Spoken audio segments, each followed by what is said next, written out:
Have you noticed the windmill doesn't actually mill anything?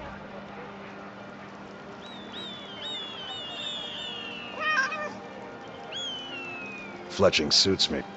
Ah, yet another new face. I'm from Hammerfell, you see. I can hardly keep track of all the people I've been meeting. I've been traveling all over. Even been to Helgen. Where the dragon attacked? We've heard rumors of death and fire from the skies, but no real news. The rumors are all true. Then we should soon be selling arrows by the bushel. A sword is no good against a dragon. You're a long way from home, then. Aye, but I'll be here in solitude for longer still. Fiata's skill as a fletcher drew me to this place. I wanted to learn. And there is still much of Skyrim I wish to see. I hear there is a city, Windhelm, that is nearly white with... what do you call it? Oh yeah, snow. And far to the west lies a ruin, Volskag. Inside there's said to be a wall, black as night, and it speaks in the ancient dragon tongue. There are wonders in this place I never dreamed imaginable. Good to talk to a fellow traveler.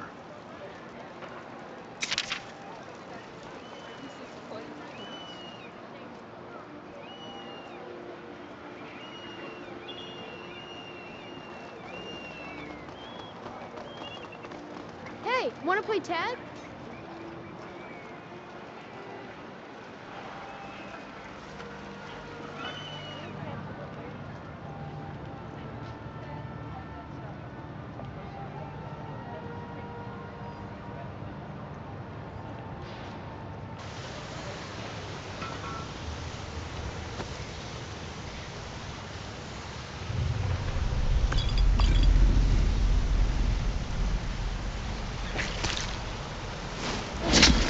Let's see what else is around here.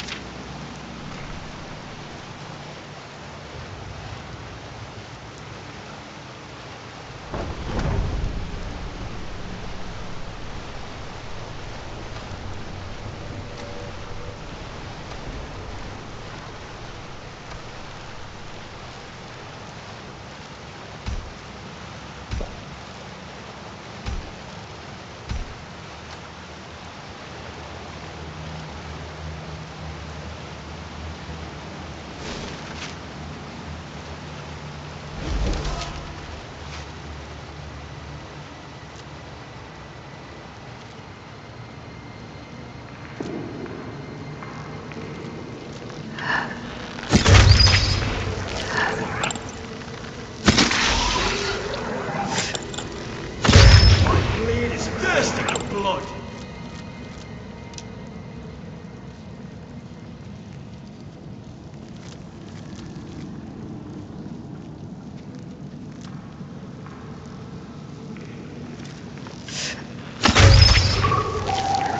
Right.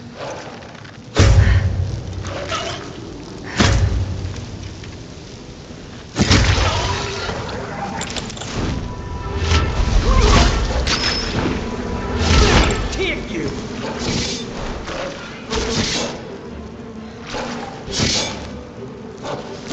Give up!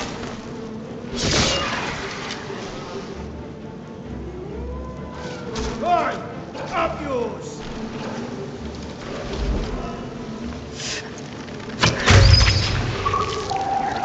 Yes!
protect you, Dragonborn.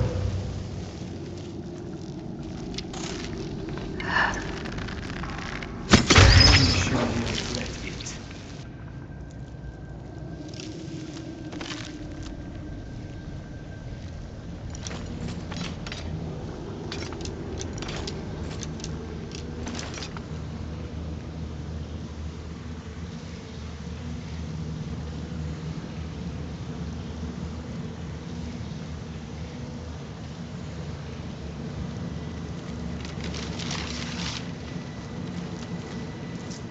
Tell me why I should not kill you where you stand.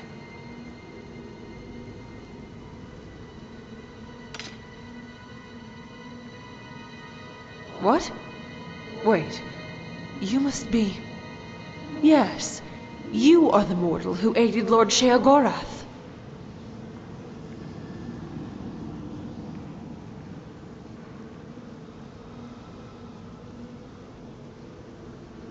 Yes, you survived Pelagius's madness, which makes you especially resilient for a mortal.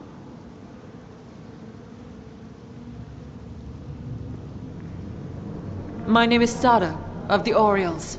I'm a guardian of the Shivering Isles, and the favored servant of the Prince of Madness. For centuries, the Isles have been home to the Asylum, a realm that serves as a prison for my lord's enemies. But the Mad God's absence, and the chaos that has resulted in the years since, gave the prisoners the opportunity they needed to start a riot. The guards have been slain, and the exiles threaten to escape and wreak havoc. I have been tasked with restoring stability to the Asylum.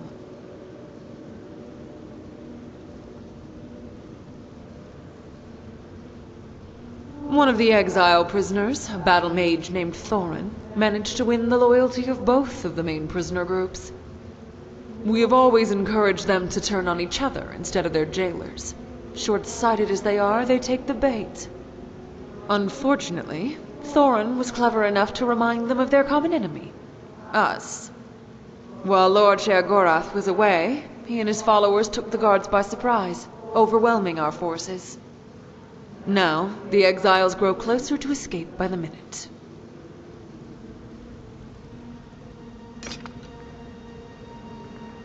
Look around you. The Shivering Isles have already touched your realm, and the consequences are obvious. Our worlds belong apart.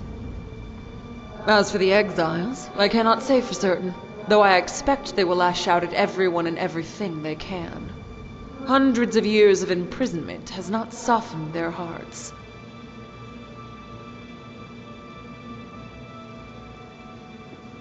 Most turned against the Mad God during the Grey March, an attack on the Isles that last occurred centuries ago. These deviants betrayed our lord and were exiled to the Asylum for their treason.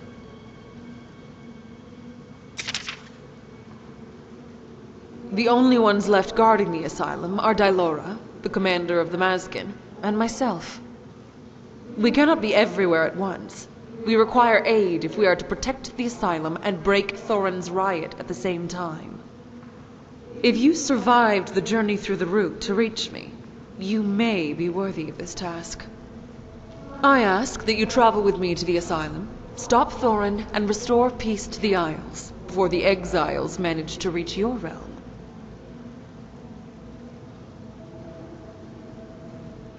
You are about to be given a rare honor, mortal.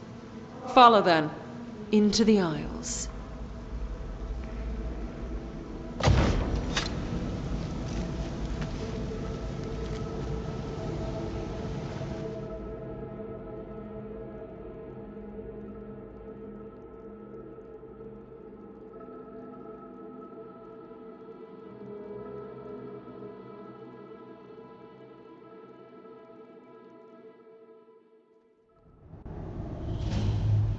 I welcome you, mortal, to the Shivering Isles. This is the Asylum, at the far reaches of the Isles, beyond the walls of the Fringe. Here, the Prince of Madness imprisons those who have opposed or defied him. Escape was impossible. Until Thorin rallied the exiles, that is, our guards were destroyed, the asylum fell into chaos. When the mad god left the realm to visit Pelagius, the Isles stretched out their roots to find him, creating a pathway to your solitude. Now he has returned, but the route remains agitated. Something is disrupting it, and I believe Thorin is behind it. Now then, we should speak to Dylora, my colleague.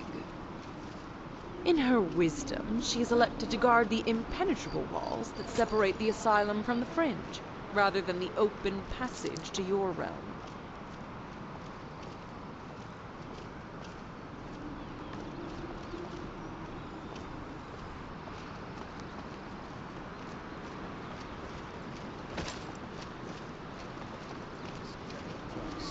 I'll just be back here enjoying the view. There! The Oriole Commander! Take her! You want to do this the hard way? Fine. You can go to hell. Fuck off.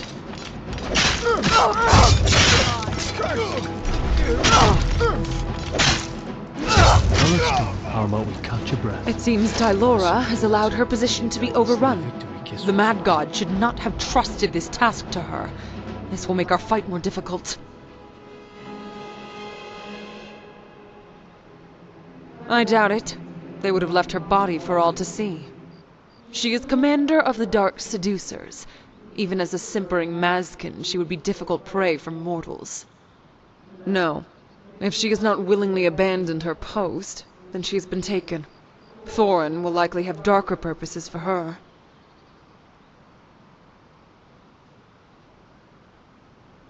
Their tracks point toward Stopgap, an abandoned village along the coast. The exiles use it as an encampment. There is an exile chief who dwells there. I ask you to slay him and discover what they plan for Dylora. I do not know what they hope to gain from holding her, but I will not allow Thorin's schemes to further weaken our position. I shall keep watch over the doors, the crossroads, and the route. Return successfully, or not at all.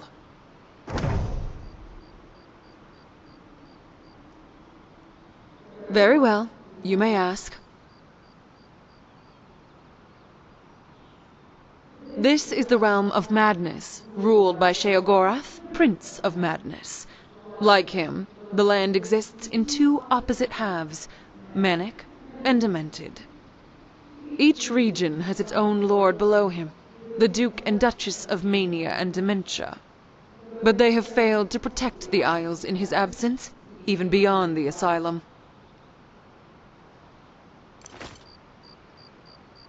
Mania is a bright and vibrant realm, filled with color.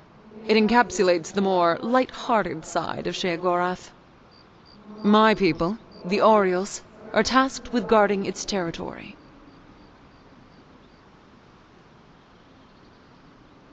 Dementia is a dark and dreary marshland in the lowlands of the Isles.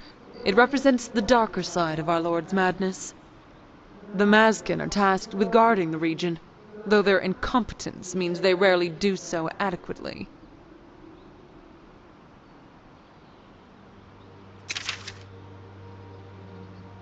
This is the Shivering Isles. The two halves of the realm are as divided as Lord Sheogorath himself. The climate here is no less unpredictable.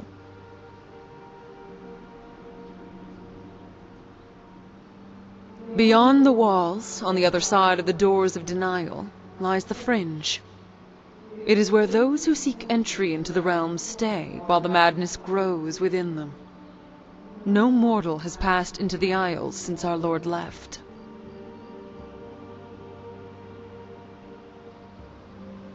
The asylum is where we stand now. It was constructed at the end of the previous Grey March to contain the treacherous mortals who defied our Lord. It is inescapable, or so we thought.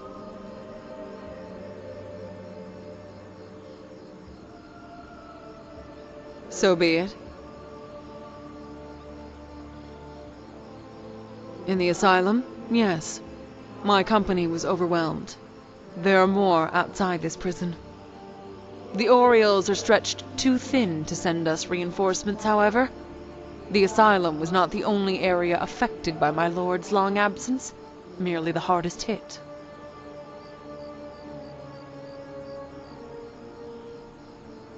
Certainly not. Only mortals die when they are slain. The Oriels are not so limited. But it will take time for my slain kin to reform from their creatia. We cannot rely on them now.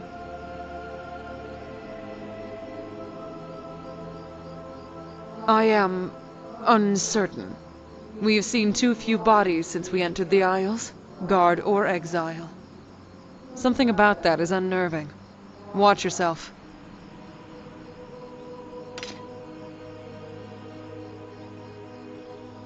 I am an Oriel. My people have served Lord Sheogorath for years uncountable, and I am the greatest among them. You mortals live such fleeting lives, and can hold so little of my lord's attention. You dance to his whims for a moment, and then the moment passes. So I ask you this, what is there to respect? So be it.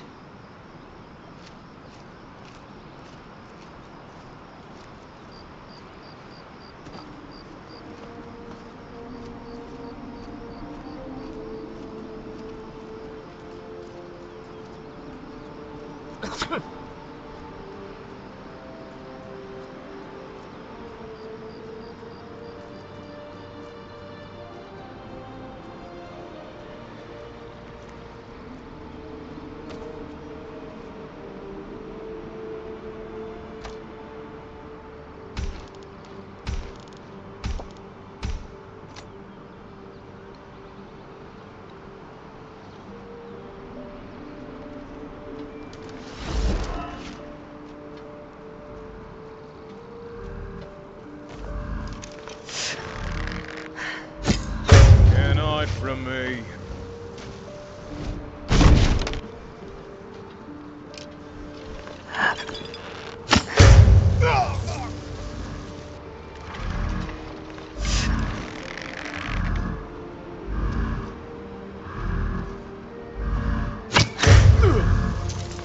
Freedom! Oh, what the fuck is it now?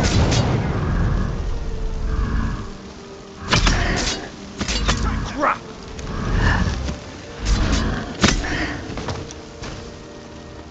I've had worse.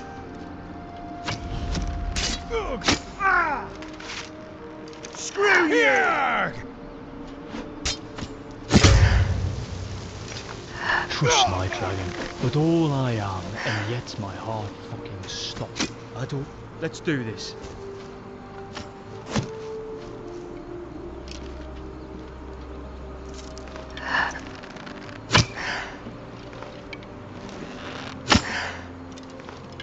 You have a death wish?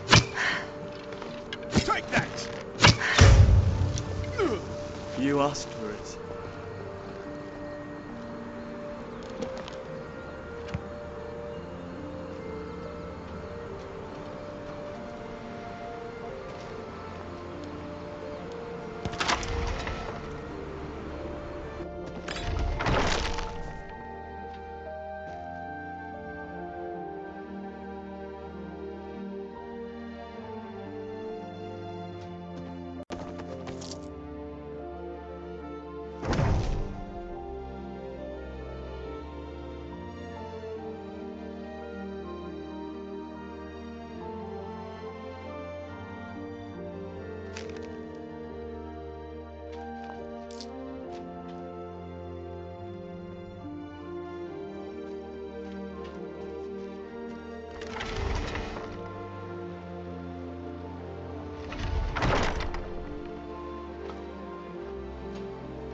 What now?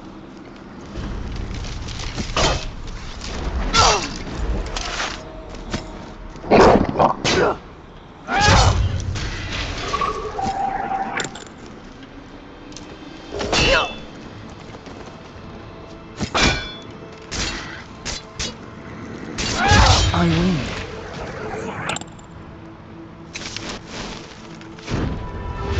So, healing hands, that's a pretty nifty trick.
What is this? Someone new? An outsider? Welcome to my humble shop, stranger.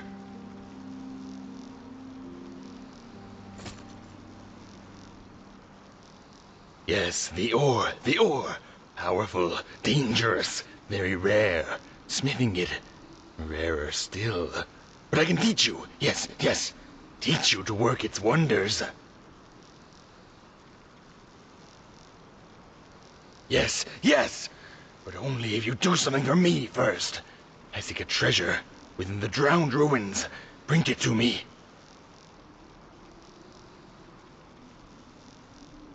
You will know it when you see it. It will protect me.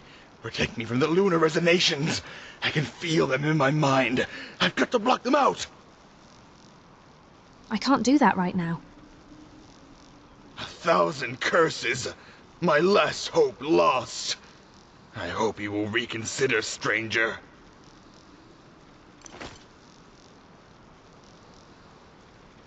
Oh, it took a while, but I did it.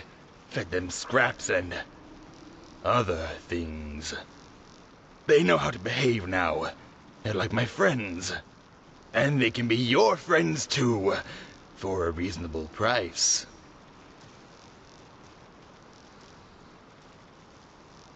Of course. Which one? Portema or Pelagius? 250 each. Good. May he be a true companion to you.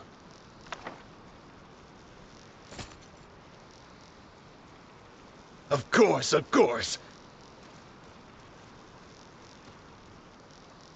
Good. May she be a true companion to you.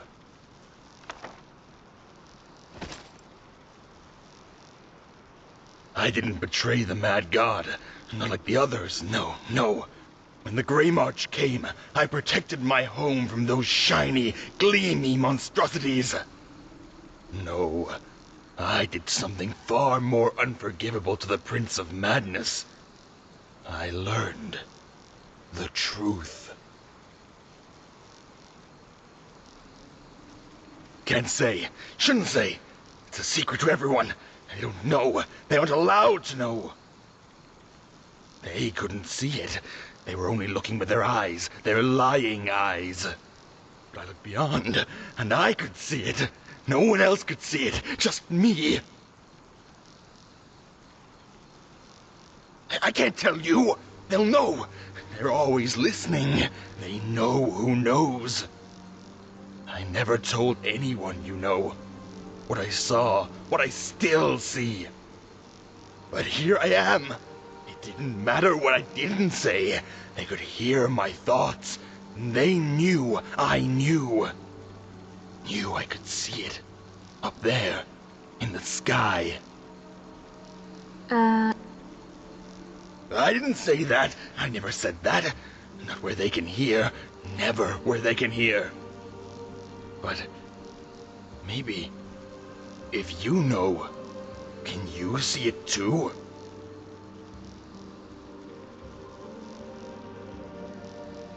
No, no, no! Blast it! They got to you! Snap out of it! Please! What do you have for sale? Depends what you're looking for. And what's looking for you.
Is the Isles of Mad God. The Mad God is the root. You must stop this, Thoron. Escape is impossible. Nothing is impossible. I just need you to help me understand. You are part of the Isles. You are part of the Mad God. Aren't you? Aren't you? Stop!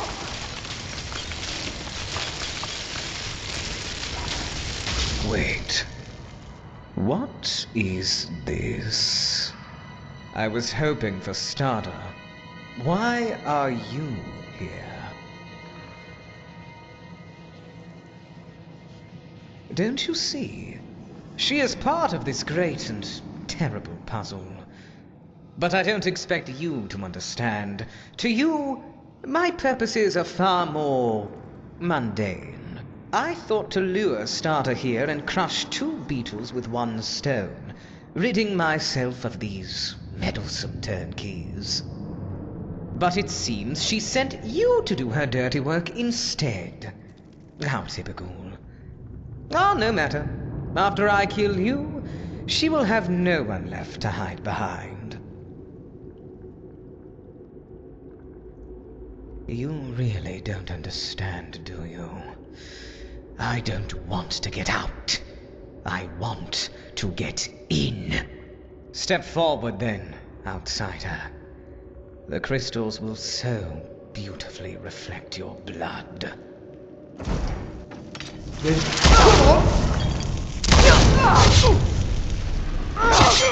You fuck right off. Come on, you arsehole! I will take great pleasure in putting them. You'll die this day. The Isles will be your grave.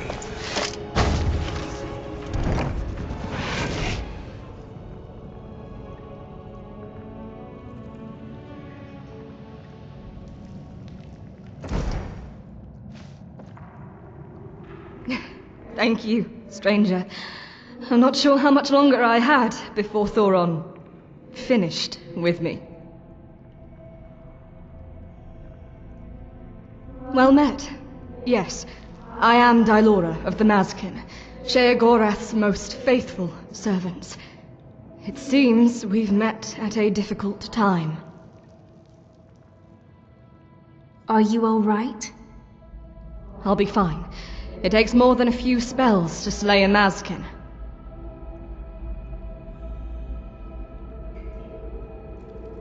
A little, but only scraps. I can share what I know after we've left this place. I can't help but feel like these crystals are listening. What now? We should return to Stada. Even an Oriole like her is a necessary ally in these dark times. It's good to see you.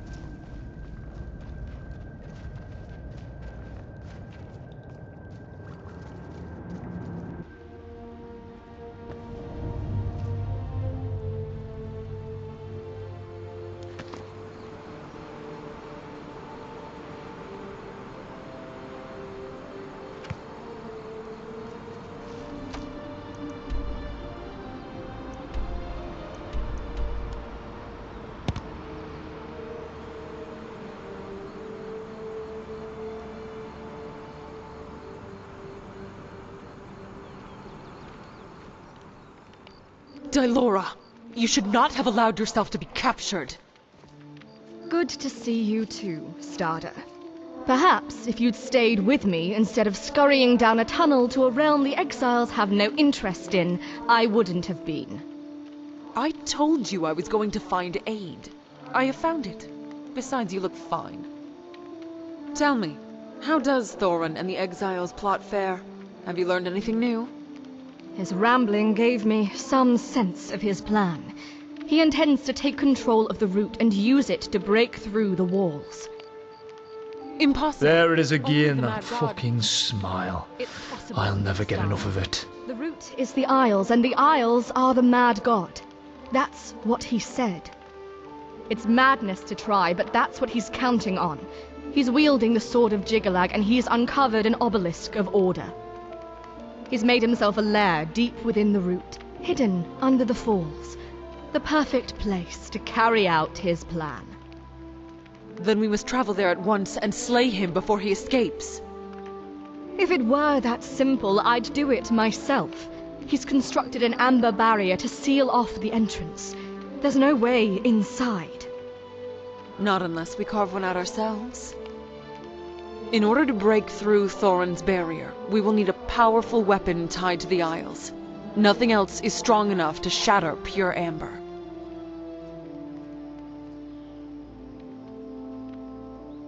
One such artifact, the Hammer Nerve Shatter, was sealed away in the ruins of Borogov long ago. Search the ruins, destroy any exiles you see, and bring it to us. It should prove strong enough in even your mortal hands.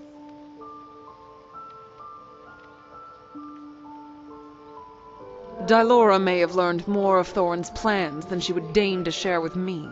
You should speak to her.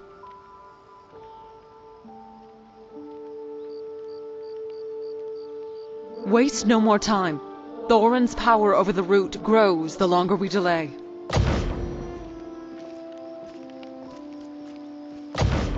Greetings.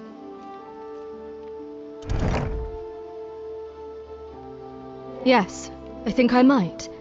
The Exiles are a collection of two different groups, the Priests of Order and the Apostles of Light. Thorin keeps them in line. It's a very fragile alliance. They spent centuries here fighting each other. There is no love lost between them.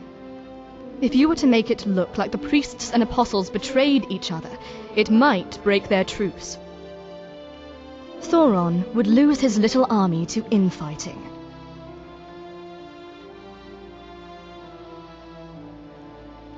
Both groups have been working on ways to build up their strength. If we sabotage those efforts and frame the other group, it might drive them apart.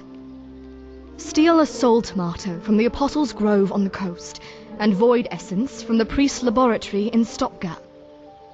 Burn down the laboratory and the grove, and leave each item at the other group's location to make it look like sabotage.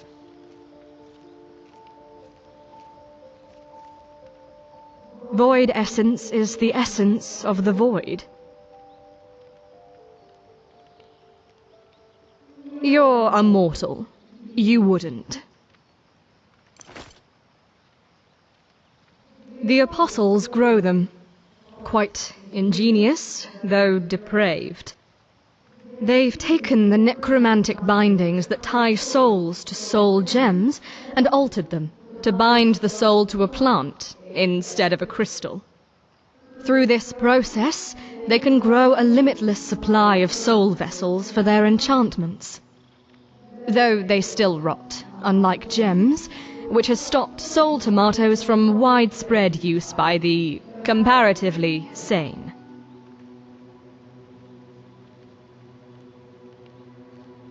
This is no laughing matter, mortal.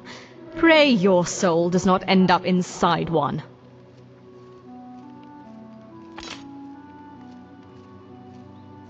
A horrific construct made of elemental flesh. The priests stitch together each one from the choicest cuts of several different bodies, and bind a lesser Daedra to the finished form. They should be engaged only with great caution. I'll see what I can do. Good luck, outsider. We must hope this will weaken Thoron's plans.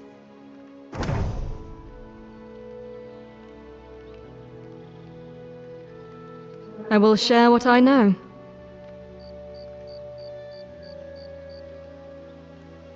The Apostles of Light are a heretical cult that broke into open rebellion during the last Grey March. They believe Lord Sheogorath abandoned madness itself in the face of Jiggalag's attack. This is, of course, a lie, but what matters is that the Apostles believe it. Now they rage against his influence, even from their prison. They're unpredictable, even for the Isles. Their prophet, Seater, was killed, and her eye was taken from my lord's staff. The Apostles must hear enough of Seater's heresy and Thoron's words to declare him their new prophet.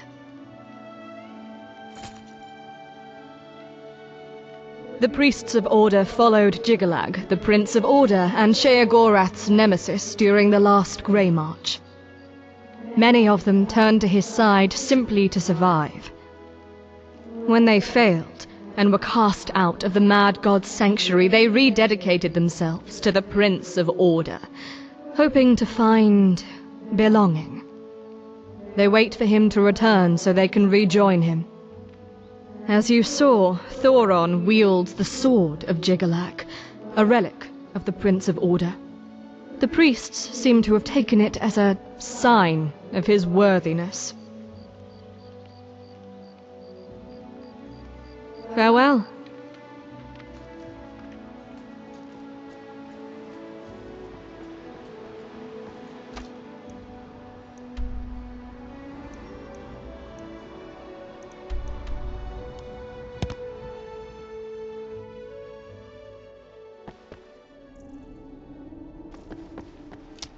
That is a nasty way to go.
fight. Damn it! I swear to fuck.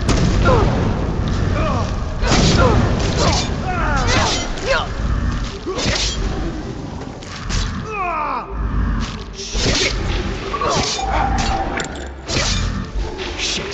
Are you alright, little dragon? Heart nearly jumped out of my chest that fight. I don't know what I'd fucking do if I ever lost you.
Let's get out of here.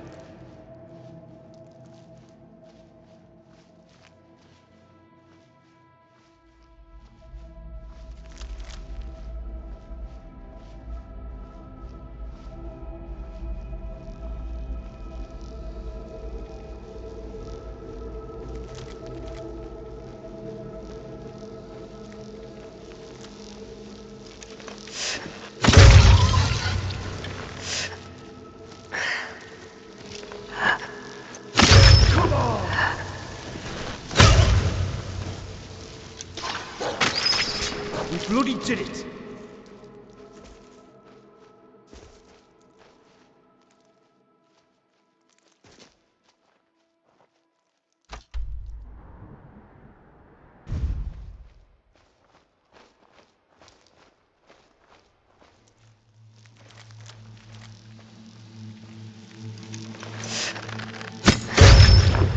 What the fuck is that?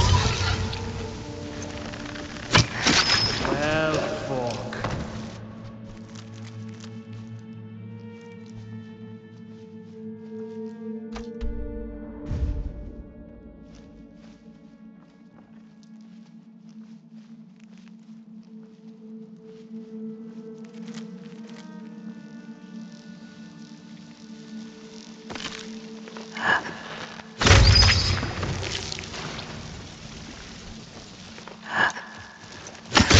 Boy, come here and do your worst.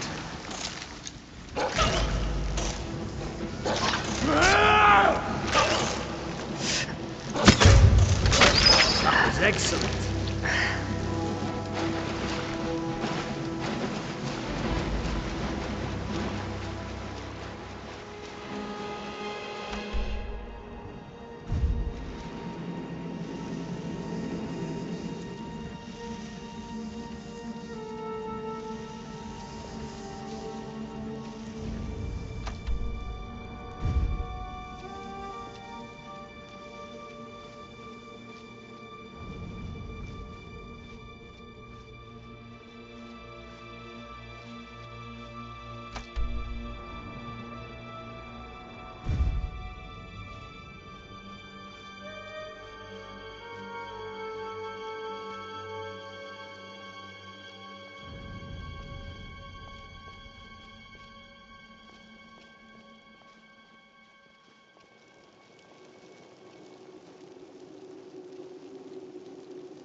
shit.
So good to see you again.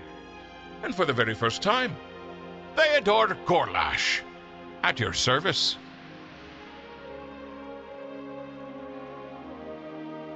Eh?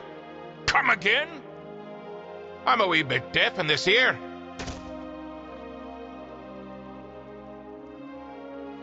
And a toast to your health as well, my friend.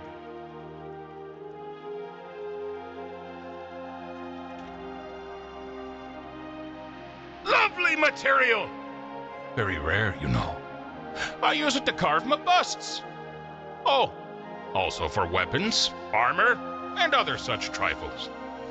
Art just doesn't pay in today's market.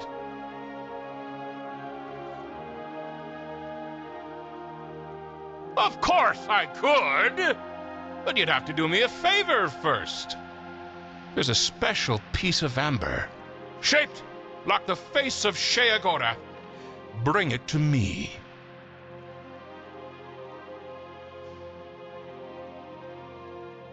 For my next bust, of course. I couldn't carve the Mad God's face all on my lonesome. He's much too handsome for me to do it justice. You understand.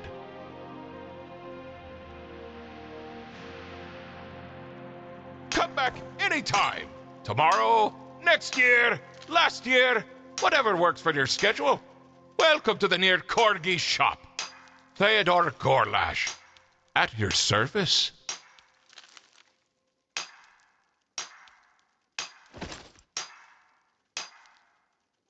Lovely material!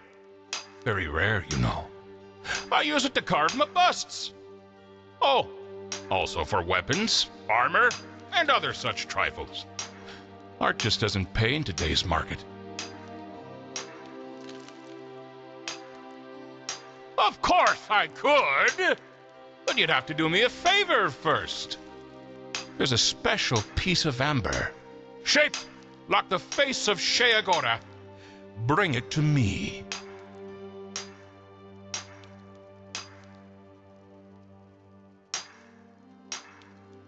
For my next bust, of course. I couldn't carve the mad god's face all on my lonesome.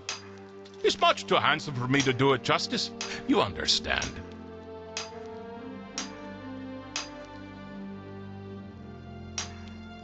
You should search the root canal. You never know what you'll find down there. So your odds aren't too bad. Of course, they aren't too good either. But let's be optimistic.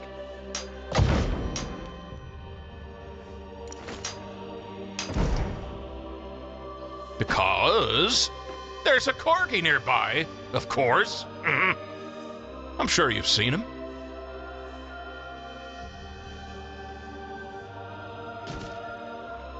Oh, it's quite a tragedy. I used to be the most famous amber sculptor in the Shivering Isles.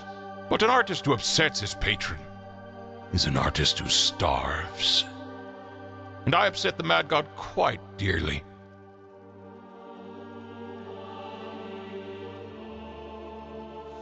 One day, the Prince of Madness handed me a chunk of amber. And he said, "Theodore, you're going to take this amber and sculpt me a masterpiece." But that amber didn't have a masterpiece in it. It had something foul. And I had to choose if I was going to make a masterpiece or an abomination.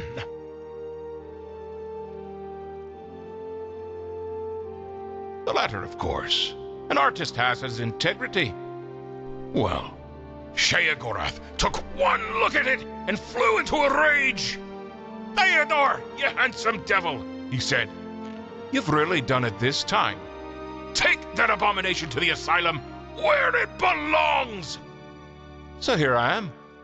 Business has never been better, though. You're my very first customer. Brings me to tears every time. I regret nothing, though. We all suffered for our art. What do you have for sale? Let's see. Bits, bobs, bits, baubles, babbling babies from Brabble. The usual stock.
Back anytime.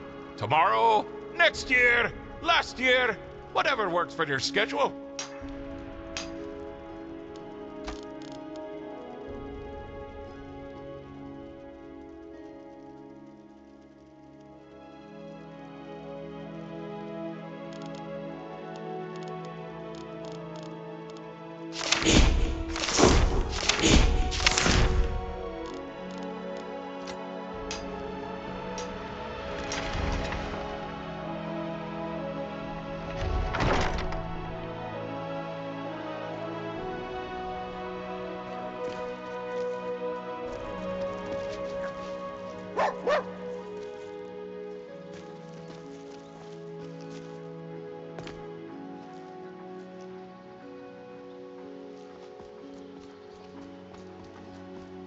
This place sells a lot of junk.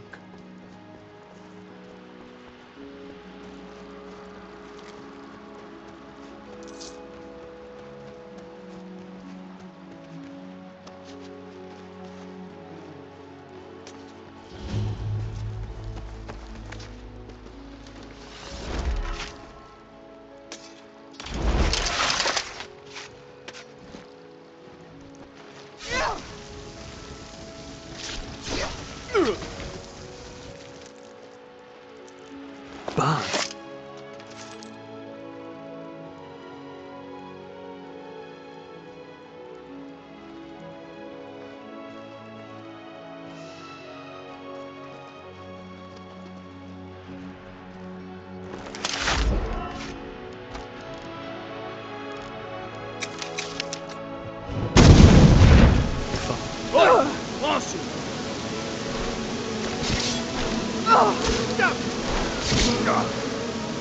You don't like it?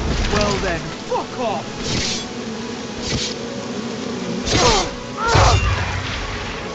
Molly balls!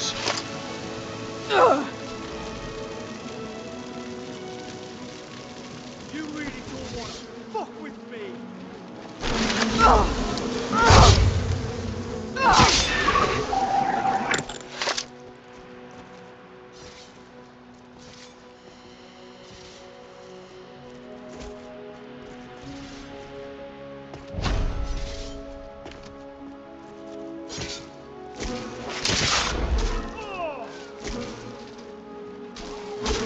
Orioles are all as easy as that.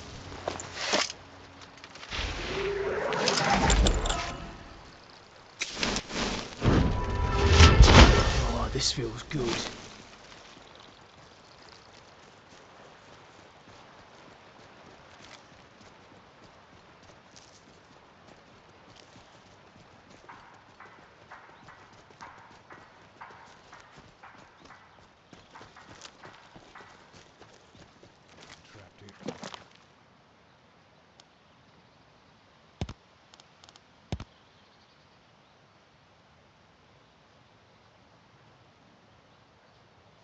So long.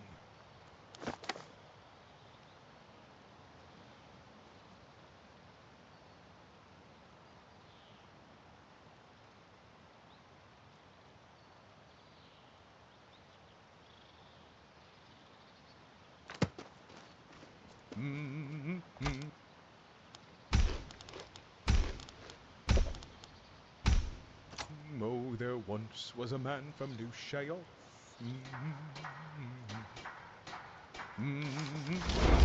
Oh, there once was a man from New Shale.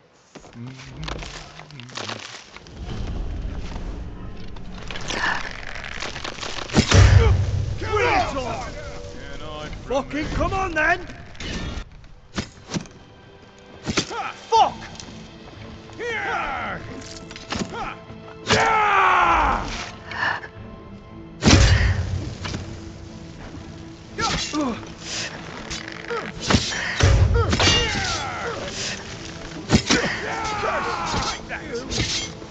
For the profane! You'll never stop, Thoron!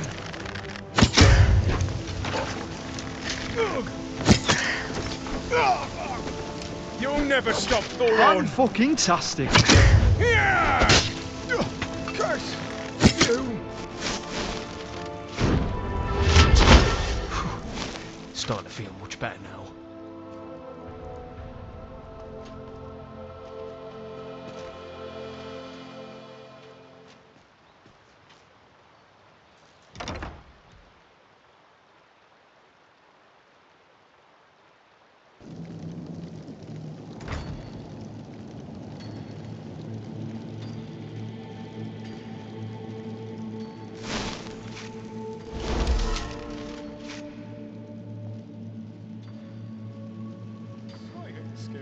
These ruins give me the creeps.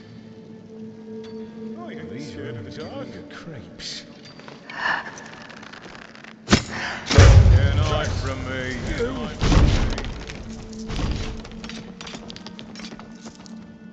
Get out from me. Never mind. What was that?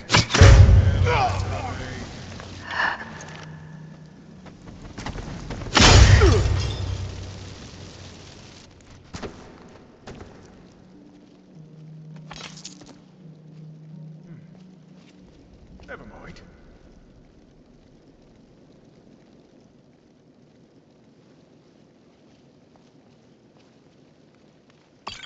Can't wait to get out of this damned place. Trapped here so long. Oh, there once was a man from New Sheol.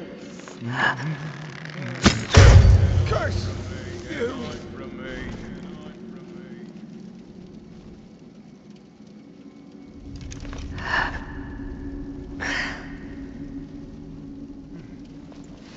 Never mind. Never mind.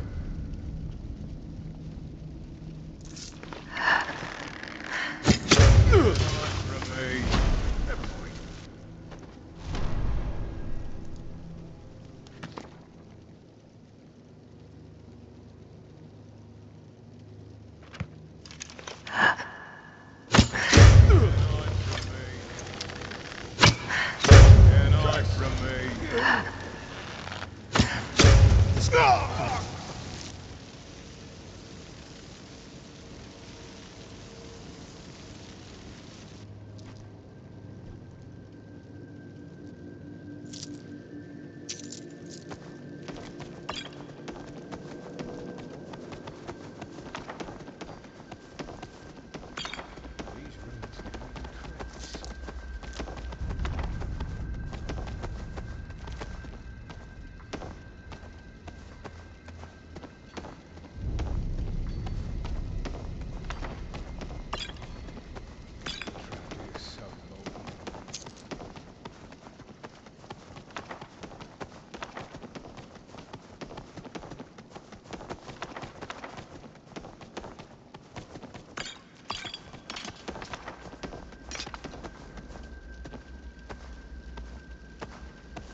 Oh, there once was a man from New Sheol.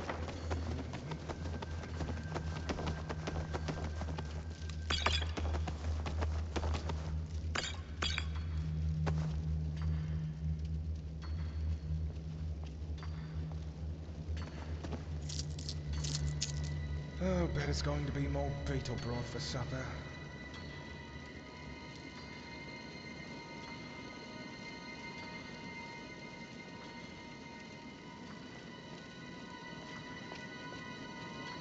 Can't wait to get out of this damned place.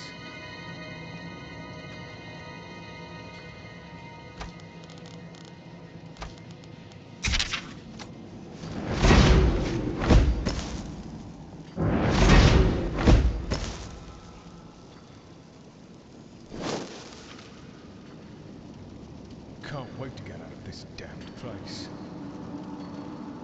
Danger lies ahead.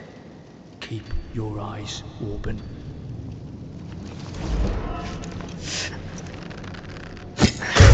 Curse you!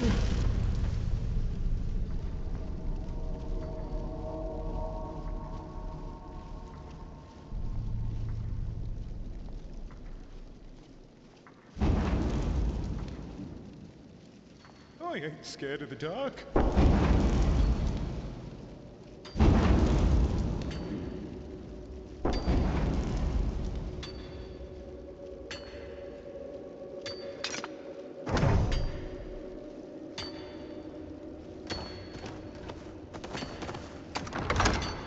Oh, bet it's going to be more beetle broth for supper.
Here we go.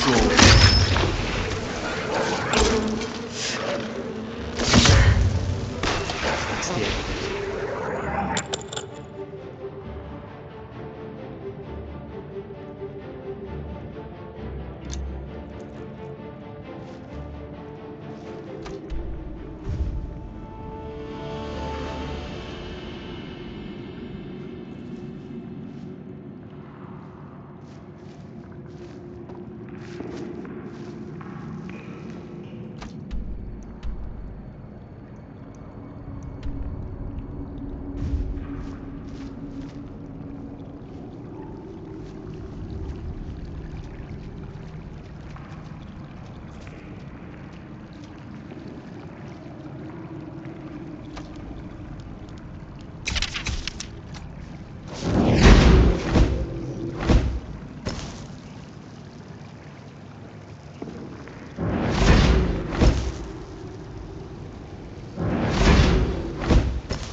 Greetings, mortal. Fellow mortal. Mortal fellow.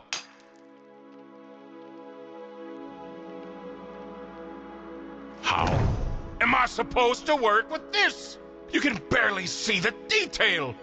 It's so abstract.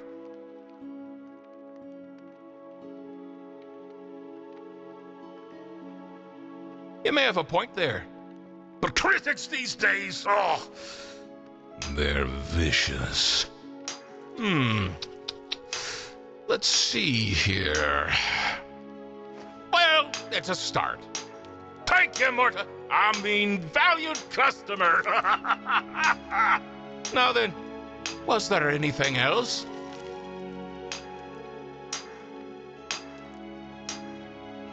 Certainly. Take this manual. It'll tell you everything you need to know, with pictures. Soon, you'll be a master sculptor, like me. Well, in 1,000 years, perhaps.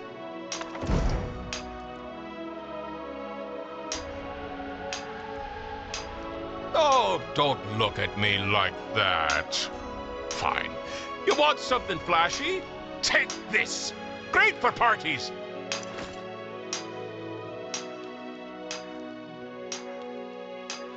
Ta-ta! Welcome to the near Corgi shop. Theodore Gorlash. At your service. What do you have for sale? Oh, all sorts. Do let me know if you're interested in haggling. I can add your tongue to the tongue drawer.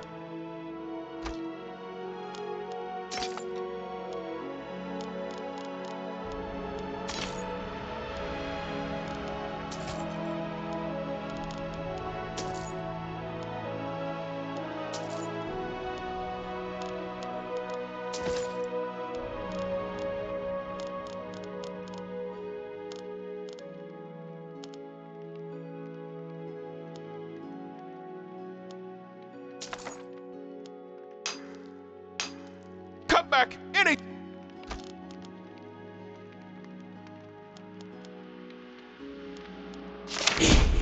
time.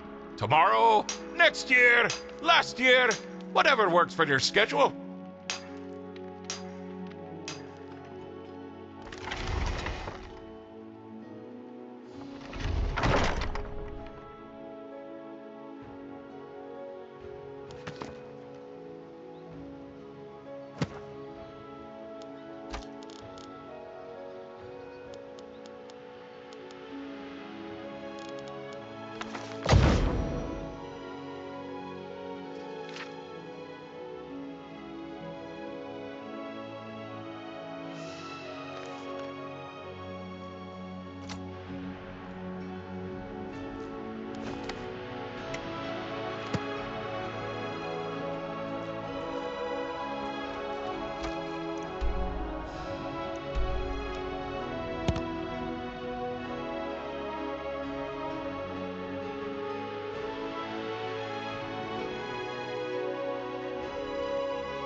Mortal.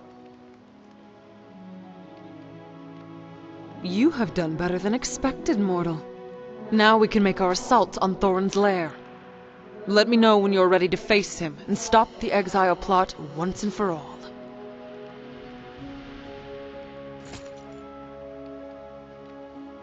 Then let us be off.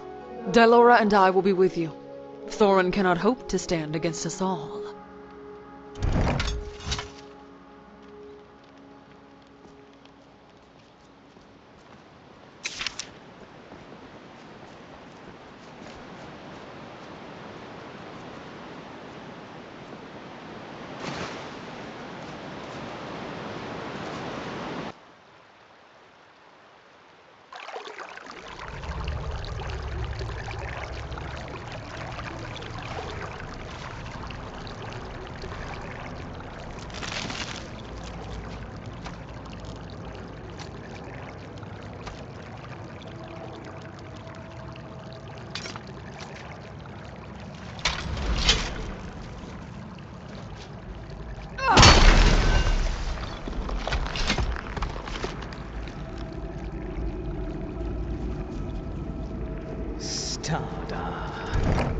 And here I thought you'd never dare to face me yourself.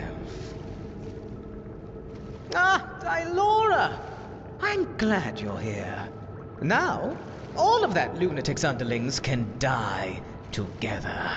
Without you in the way, I will be able to finish my work undisturbed. He said you'd say that. He'd said you'd try and talk me out of it. But I'm not listening to you.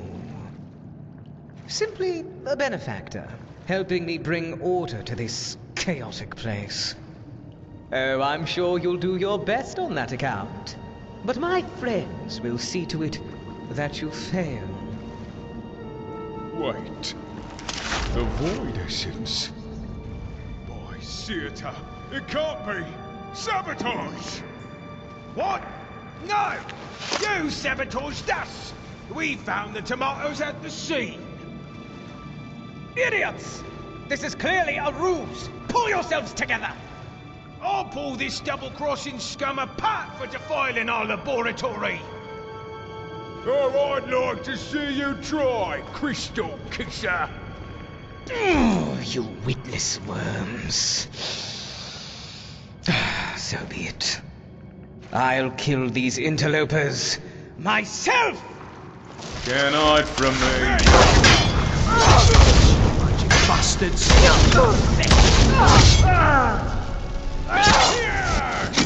I swear to fuck!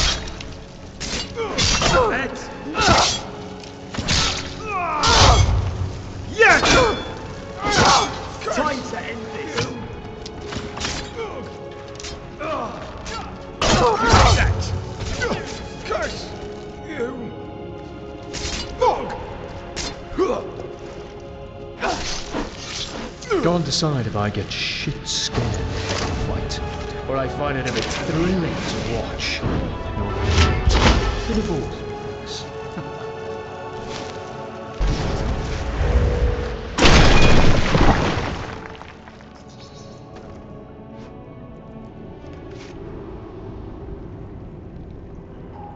Sick of him.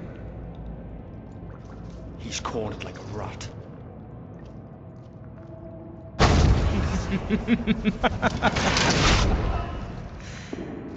Welcome to my domain. This is the Well of Inversion. Here, up is down and down is up. Life is death, chaos is order. Starter, Lirya. Kill the outsider!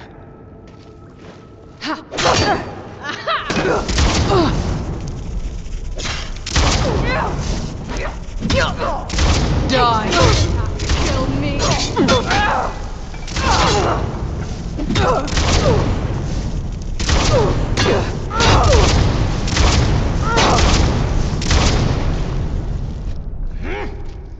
Enough of this. Now you will die by the sword!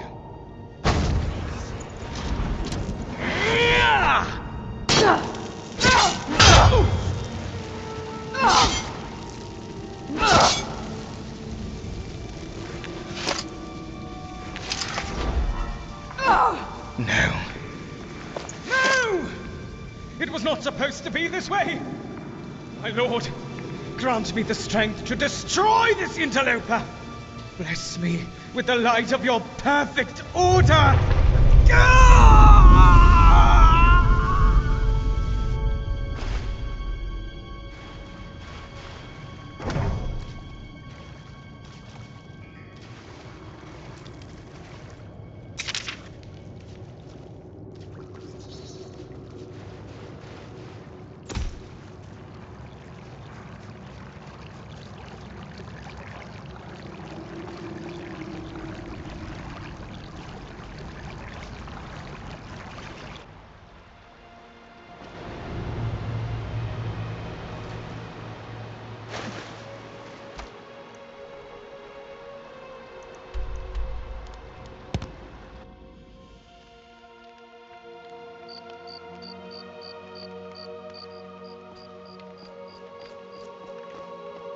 So it is done. Thorin has fallen. Good. Now the asylum will be safe from Thorin's threat.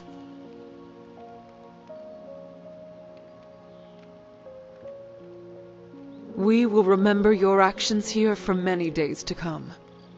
Take this. This helm has served me well. May it be a reminder of your valor here today. And should you ever need me, simply cast this spell. My debts do not go unpaid. Dylora and I will remain here for a time. We must ensure that Thorin's corruption is fully expunged from the root. Then, we will return to New Sheoth and tell the Mad God what has transpired here. Farewell, mortal. Return as you will. The Shivering Isles will always be open to you.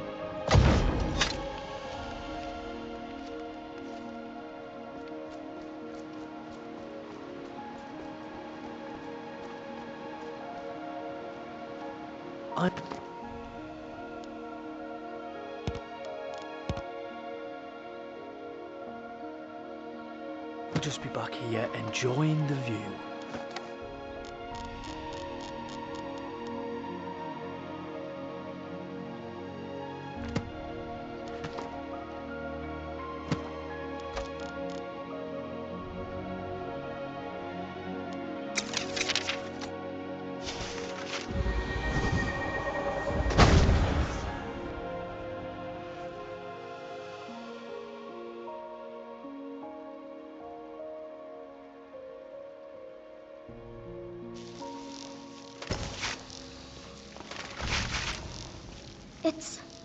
It's everything I could have hoped for.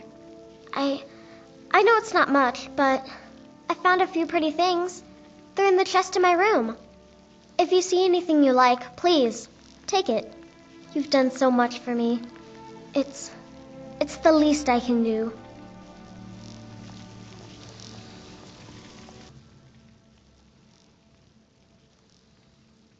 You got me a present? Really?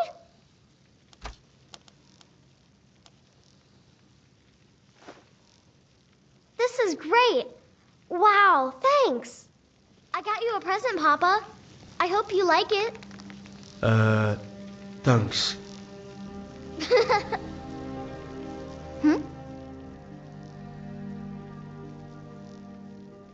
You got me a present? Really?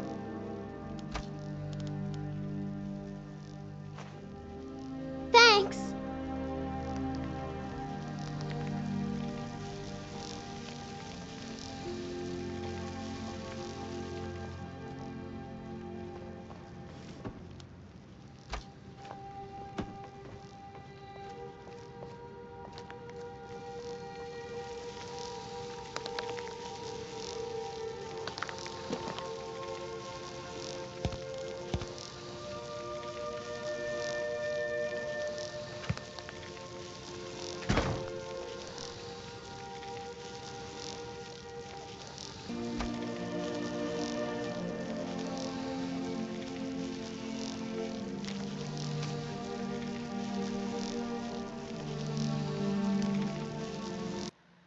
The Prophet has given Gideon, Philippa, and I a most important mission. If we are to find a way out of this accursed prison, he believes the answer might lie within the root cave we discovered behind Borrow Grove.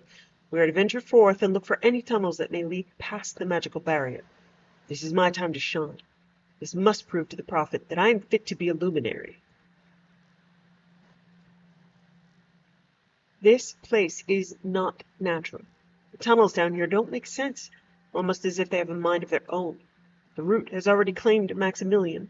Gideon and I narrowly escaped, and now we are terribly lost. Retracing our steps does nothing.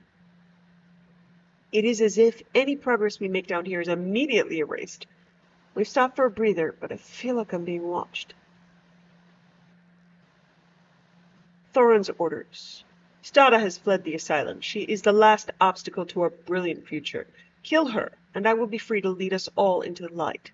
This is the task set to you by your prophet.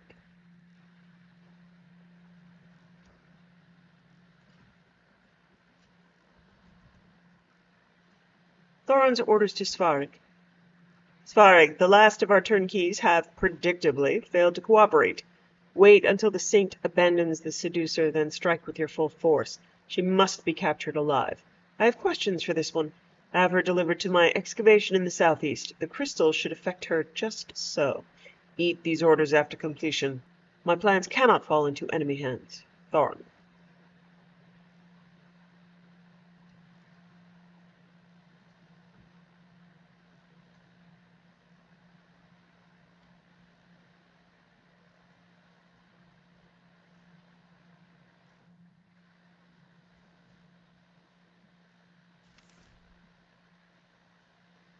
An Elytra's Life by Carmel.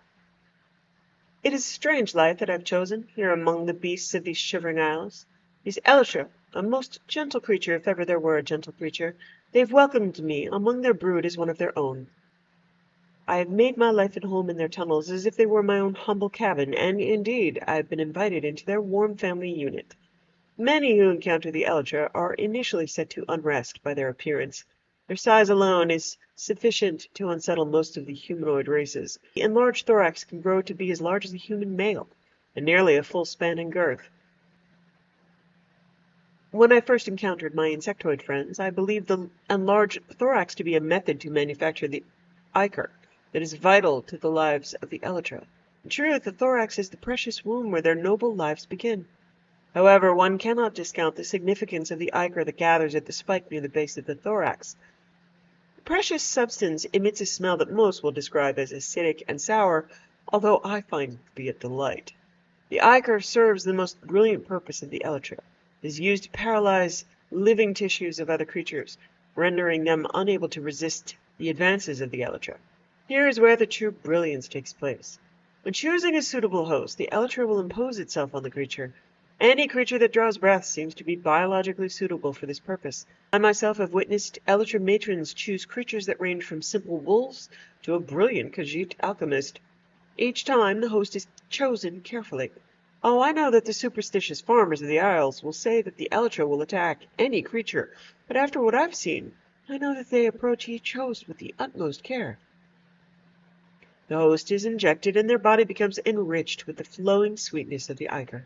They relax and quickly expire as the magical nature of the Elytra's sting takes hold of the host in its gentle grasp. After the host moves on, the Elytra nests its eggs in the still warm shell of the host. There the eggs warm and grow over a period of mere days, feeding on the flesh of the host. Soon after, the hatchlings emerge and stumble forward into the world. Bark and sap, the root system and the ecology and culture of the Gnarl. Disclaimer: the editors wish to express that the views contained hereof belong solely to the author and have been printed posthumously and anonymously. Forward. Before this present volume, little existed detailing the root system's tunnels and Gnarl, but rumors, superstitions, and outright falsities. After consideration of such rumors, and after much research and expedition into the root systems to see the Gnarl in their natural habitat firsthand, this author will elucidate the ecology and culture of the Gnarl, the nature of the root system, and their symbiotic relationship. The root system, commonly believed to be a series of natural caverns and rock formations with roots and foliage growing within, the root system tunnels are, in fact, part of a giant living organism. Not only are these tunnels a living organic root-like entity, but each of the so-called root dungeons represent a smaller piece of a larger whole. The roots of all the trees, indeed of most of the plant life of the Isles, all connect directly to the large root system. The various twisting and turning tunnels that have been created slowly over past millennia.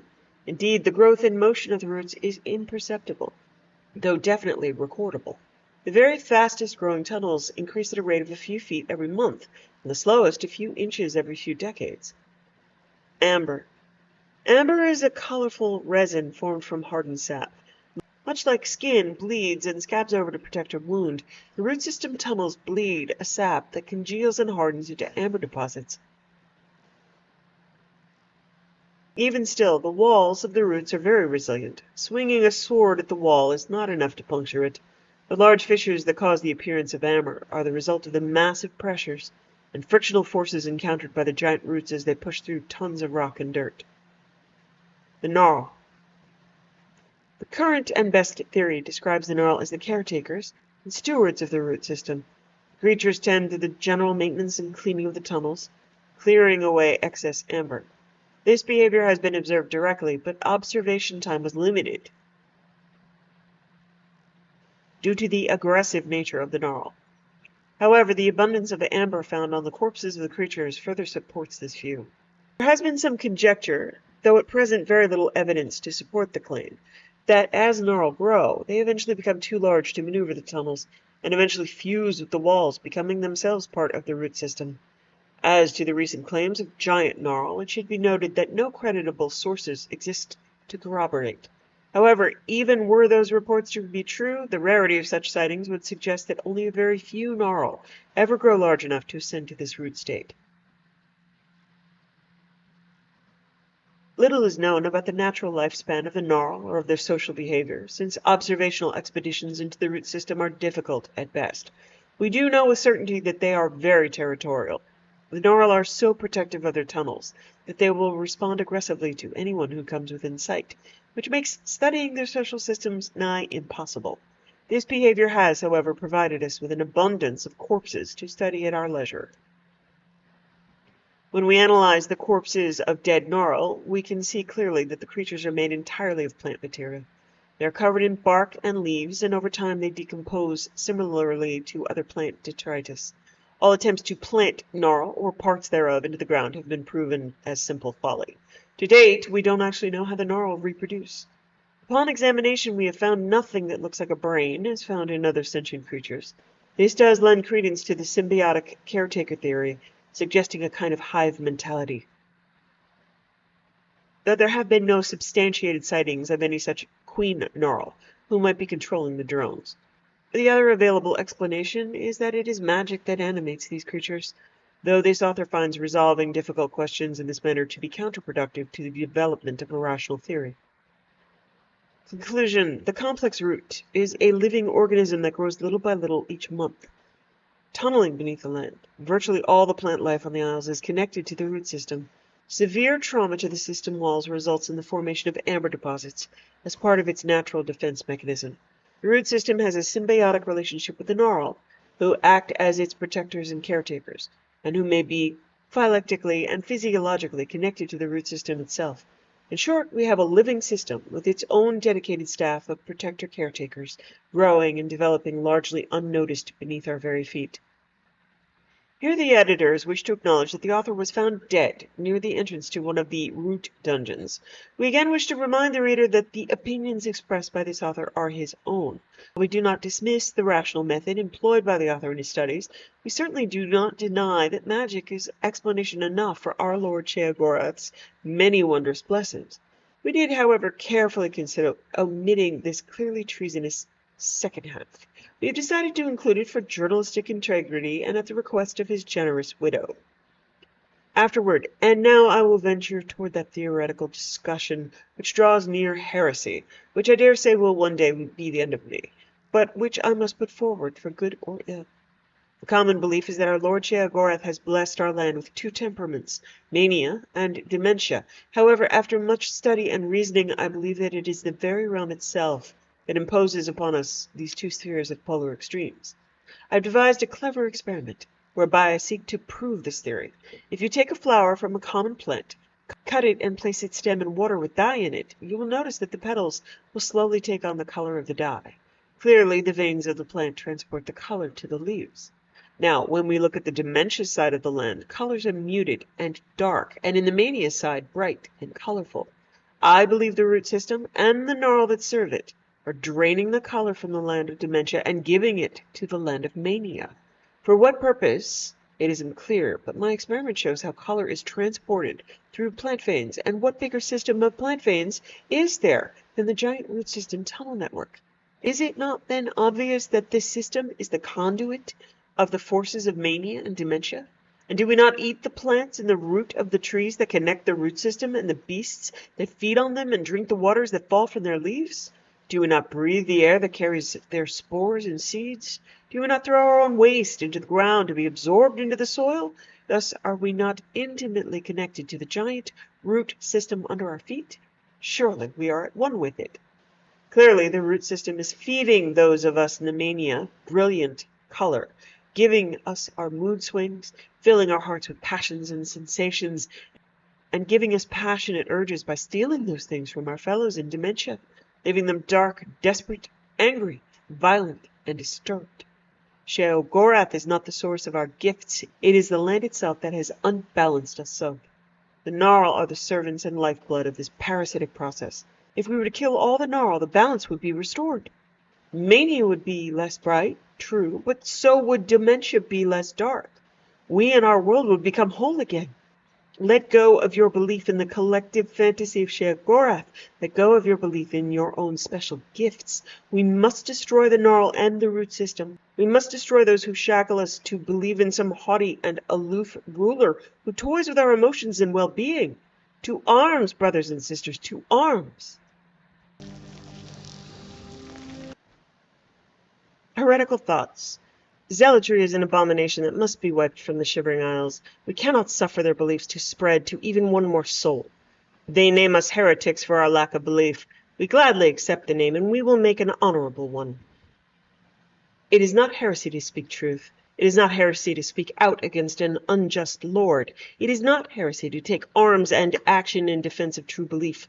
We are the so-called heretics of the Shivering Isles, but we do not speak heresy. We speak the truth. Our Lord, Sheogorath, is but a man. He is only flesh and blood, not a god, and certainly not a Daedric prince. There are no princes in the realms of the Daedra, only vile servitors such as the Hungers that we summon to do our bidding. Sheogorath the False is a mad despot. Years of dabbling in foul magic and consorting with Daedra have driven him mad. He is not a fit ruler, let alone divine. He perverts the teachings of Arden-Sul, he who gave his heart's blood. When the truth of our cause is common knowledge among the people, we will drive him from New Sheoth and put that cesspool to the sword. His forelimbs will be scattered to the four winds. His head will rest upon the hill of suicides, and his heart shall be burnt in the flames of freedom. His entrails shall be fed to the dogs. We will make all the people of the Shivering Isles wear the robes of the heretics. By these robes we know each other to be true non-believers. The people shall return to the wilderness and live among the wild things as we do. They will see the wisdom and purity of the life we lead, and they will hail us as saviors.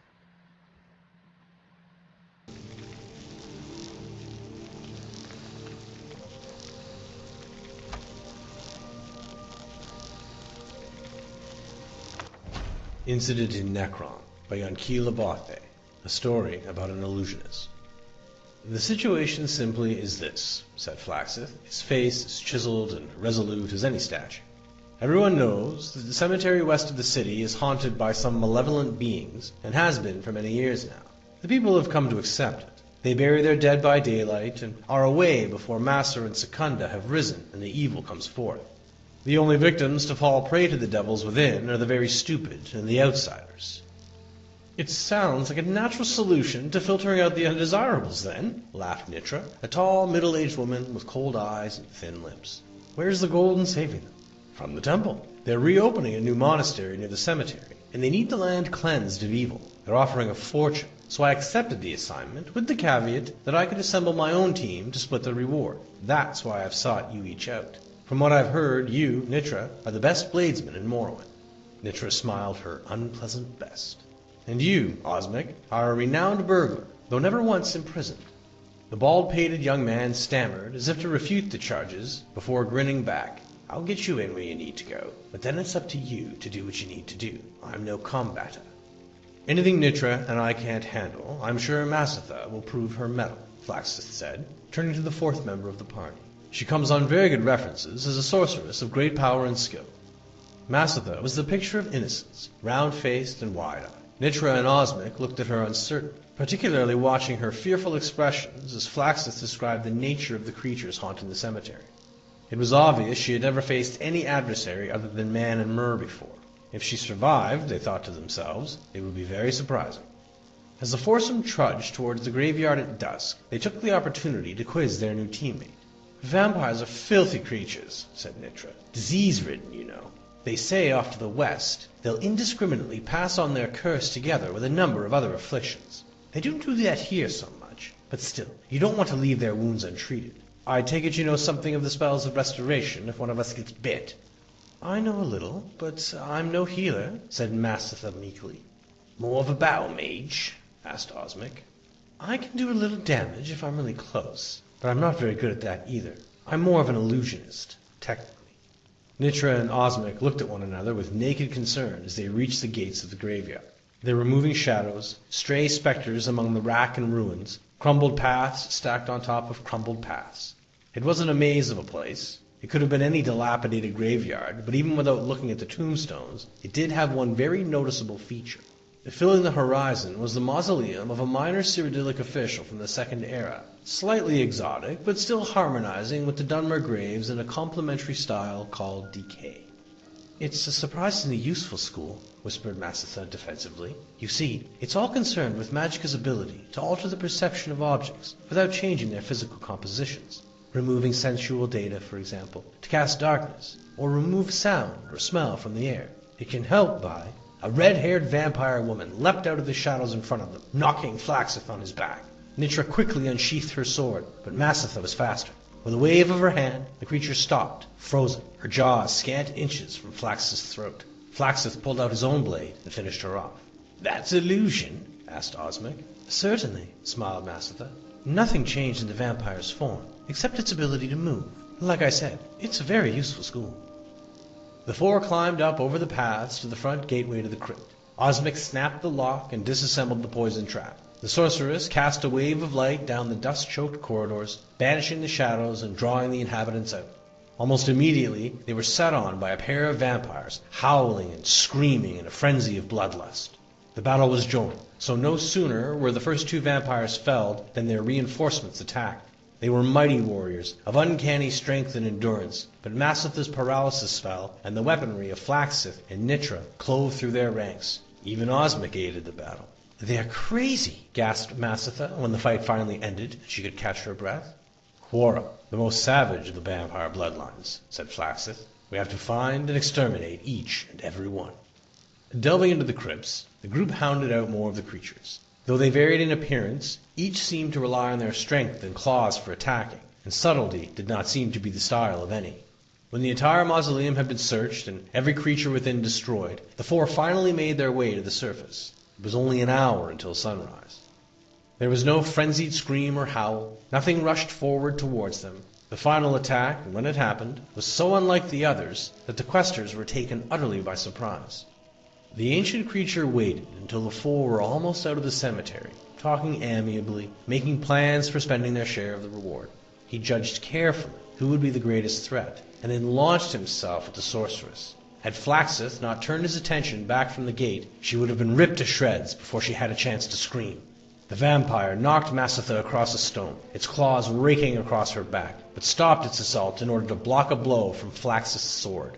It accomplished this maneuver in its own brutal way, by tearing the warrior's arm from its socket. Osmic and Nitra set on it, but they found themselves in a losing battle. Only when Masatha had pulled herself back up from behind the pile of rocks, weak and bleeding, that the fight turned. She cast a magical ball of flame at the creature, which so enraged it that it turned back to her. Nitra saw her opening and took it, beheading the vampire with a stroke of her sword. So, you do know some spells of destruction, like you said Nitra. And a few spells of healing too, she said weakly, but I can't save Flaxith. The warrior died in the bloody dust before them. The three were quiet as they traveled across the dawn-lit countryside back toward Necron. Masatha felt the throb of pain on her back intensify as they walked, and then a gradual numbness like ice spread through her body. I need to go to a healer and see if I've been diseased, she said as they reached the city. Meet us at the Moth and Fire tomorrow morning, said Nitra. We'll go to the temple and get our reward and split it there. 3 hours later, Osmic and Nitra sat in their room at the tavern, happily counting and recounting the gold marks. Split 3 ways, it was a very comfortable sum. What if the healers can't do anything for Masatha? Smiled Osmic dreamily. Some diseases can be insidious. Did you hear something in the hall? Asked Nitra quickly, but when she looked, there was no one there. She returned, shutting the door behind her. I'm sure Masatha will survive if she went straight to the healer, but we could leave tonight with the gold. Let's have one last drink to our poor sorceress, said Osmic, leading Nitra out of the room toward the stairs down. Nitra laughed. Those spells of illusion won't help her track us down, as useful as she keeps saying they are. Paralysis, light, silence, Not so good when you don't know where to look. They closed the door behind them. Invisibility is another spell of illusion, said Massith's disembodied voice. The gold on the table rose in the air and vanished from sight as she slipped it into her purse. The door again opened and closed, and all was silent until Osmic and Nitra returned a few moments later.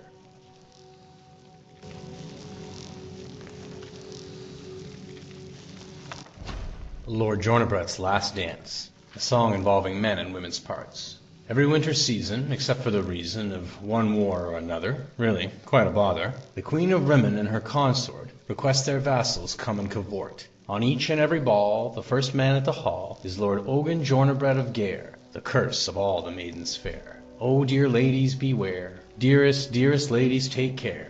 Though he's a very handsome man, if you dare to take his handsome hand, the nasty little spell will be cast, and your first dance with him will be the last. At this social event, everyone who went knew the bows and stances and steps to all the dances. The Queen of Rimmon and her consort would order a trumpet's wild report, and there could be no indecision as the revelers took position. The first dance only, ladies. Separate, away from such men as Lord Jornabret. Oh, dear fellows, explain. Brothers, can you help make it plain? The man's been doing this for years, leaving maidens fair in tears, before the final tune's been blast, and her first dance with him will be the last. Lord Ogun Jornabret of Gare watched the ladies dance on air, the loveliest in the realm. A fellow in an ursine hide helm said the Queen of Rimmon and her consort have put together quite a sport. Which lady fair do you prefer? Lord Jornabret pointed. Her. See that bosom bob and weave? Well suited for me to love and then leave. The man in the mask of a bear had left the Lord of Gare before the ladies' dance was ending. Then a trumpet sounded, portending that the Queen of Rimmon and her consort called for the men to come to court. Disdainful, passing over all the rest, Ogun approached she of bobbing breast, but she was rejected, saved a life of woe, for a new maiden as fair as snow. At the first note of the band, the beauty took Ogun's hand. She complimented his stately carriage, dancing to the tune about the marriage of the Queen of Rimmon and her consort. It is very difficult indeed to comport, with grace neither falling nor flailing, wearing ornate hide and leather mailing, dancing light as the sweetest of dreams, without a single squeak of the seams. The rhythms rose and fell, no one dancing could excel. With masculine grace and syncopation, Lord Jornabret even drew admiration from the Queen of Rimmon and her consort. Like a beauteous vessel pulling into port, he silently slid, belying the leather's weight. She whispered girlishly, "The hour is late, but I've never seen such grace in hide armor." It 'twas a pity he knew he had to harm her. The tune beat was furious, and he began to be curious. Where had the maiden been sequestered? Before this dance was requested by the consort and his Queen of Rimmon, I didn't see you dance with the women. My dress was torn as I came to the dance, she said, smiling in a voice as deep as a man's. My maids worked quickly to repair, while I wore a suit of hide and the helm of a bear.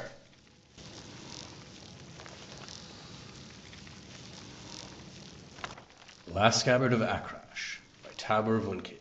Story of a slaver's daughter and her Khajiit lover. For several warm summer days in the year 3rd Era 407, a young, pretty Dunmer woman in a veil regularly visited one of the master armorers in the city of Tyr. The locals decided that she was young and pretty by her figure and her poise, though no one ever saw her face. She and the armorer would retire to the back of his shop, and he would close down his business and dismiss his apprentices for a few hours. Then, at mid-afternoon, she would leave, only to return at precisely the same time the next day. As gossip goes, it was fairly meager stuff, though what the old man was doing with such a well-dressed and attractively proportioned woman was the source of several crude jokes. After several weeks, the visits stopped, and life returned to normal in the slums of Tyr. It was not until a month or two after the visits had stopped that in one of the many taverns in the neighborhood, a young local tailor, having imbibed too much sauce, asked the armorer, "So, whatever happened to your lady friend? You break her heart?" The armorer, well aware of the rumors, simply replied, "She is a proper young lady of quality. There was nothing between her and the likes of me." "And what was she doing at your shop every day for?" asked the tavern wench, who had been dying to get the subject open. "If you must know," said the armorer, "I was teaching her the craft." "You're putting this on," laughed the tailor. "No, the young lady had a particular fascination with my particular kind of artistry," the armorer said, with a hint of pride before getting lost in reverie. "I taught her how to mend swords specifically, from all kinds of nicks and breaks, hairline fishes, cracked pommels, quillions, and grips. When she first started, she had no idea how to secure the grips to the tang of the blade. Well, of course she was going to start off, so why wouldn't she? But she weren't afraid to get her hands dirty. I taught her how to patch the little inlaid silver and gold filigree you find on really fine blades, and how to polish it all to a mere sheen, so the swords look like the gods just pulled it from their celestial anvil. The tavern wench and the tailor laughed out loud. No matter what he alleged, the armorer was speaking of the young lady's training as another man speaks of a long-lost love. More of the locals in the tavern would have listened to the armorer's pathetic tale, but more important gossip had taken precedence. There was another murdered slave trader found in the center of town, gutted from fore to aft. That made 6 of them in total in barely a fortnight. Some called the killer the Liberator, but that sort of anti-slavery zeal was rare among the common folk. They preferred calling him the Lopper, as several of the earlier victims had been completely beheaded. Others had been simply perforated, sliced, or gutted, but the Lopper still kept his original sobriquet. While the enthusiastic hooligans had made bets about the condition of the next slave trader's corpse, several dozen of the surviving members of that trade were meeting at the manor house of Sergio Dres Minagaur. Minagaur was a minor houseman of House Dres, but a major member of the slave trading fraternity. Perhaps his best years were behind him, but his associates still counted on him for wisdom. "We need to take what we know of this Lopper and search accordingly," said Minagaur, seated in front of his opulent hearth.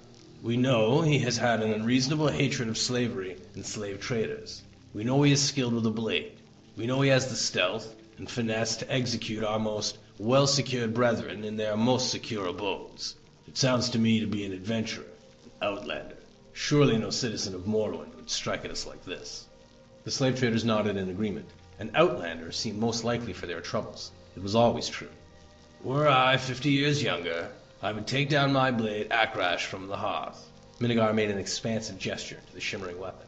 "And join you in seeking out this terror.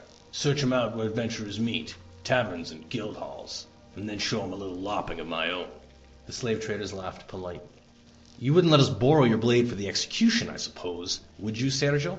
asked Sor Angelus, a young toadying slaver enthusiastically. "It would be an excellent use for Akrash," sighed Minigar, "but I vowed to retire her when I retired." Minigar called for his daughter Pelaya to bring the slavers more flint, but they waved the girl away. It was to be a night for hunting the Lopper, not drinking away their troubles. Minigar heartily approved of their devotion, particularly as expensive as the liquor was getting to be. When the last of the slavers had left, the old man kissed his daughter on the head, took one last admiring look at Akrash, and toddled off to his bed. No sooner had he done so than Pelaya had the blade off the mantle and was flying with it across the field behind the manor house. She knew Kazag had been waiting for her for hours in the stables. He sprung out at her from the shadows and wrapped his strong, furry arms around her, kissing her long and sweet. Holding him as long as she dared to, she finally broke away and handed him the blade. He tested its edge. "The finest Khajiiti swordsmiths couldn't hone an edge of this keen," he said, looking at his beloved with pride. "And I know I nicked it up good last night." "That you did," said Pelaya. "You must have cut through an iron cuirass." "The slavers are taking precautions now," he replied. "What did they say during their meeting?" "They think it's an outlander adventurer," she laughed. "It didn't occur to any of them that a Khajiiti slave would possess the skill to commit all these loppings."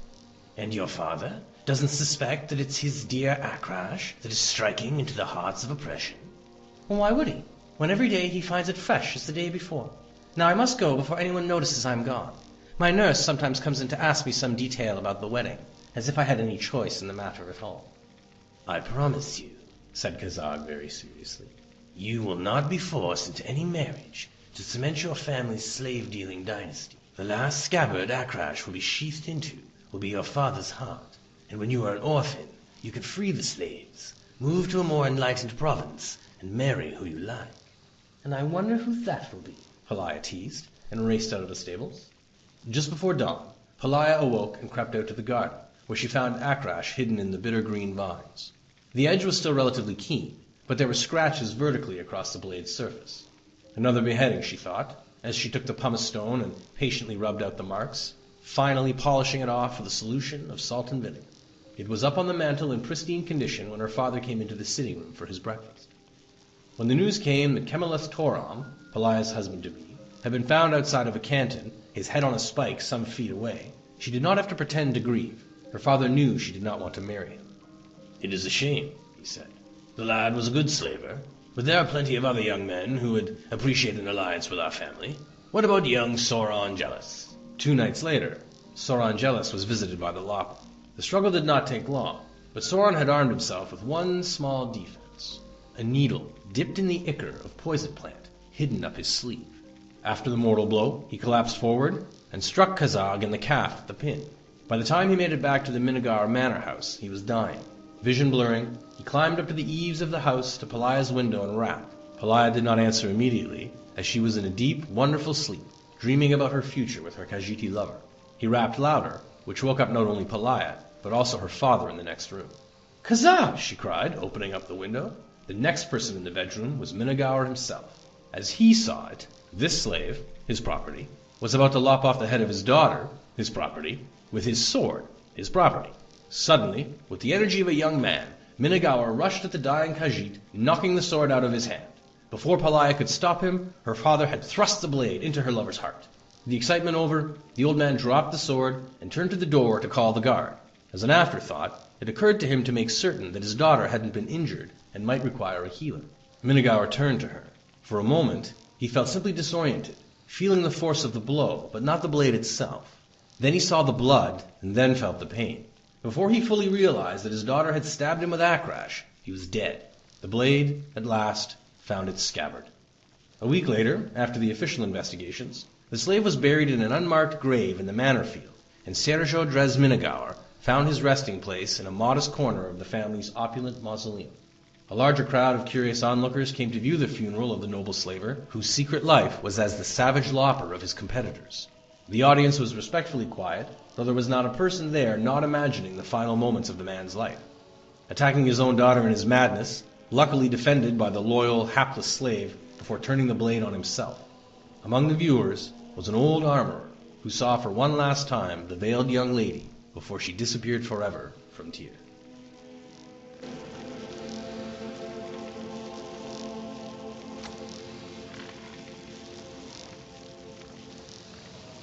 How you doing, love? Are you alright? Let's rest here. Aye, I won't argue there. My bonny lass.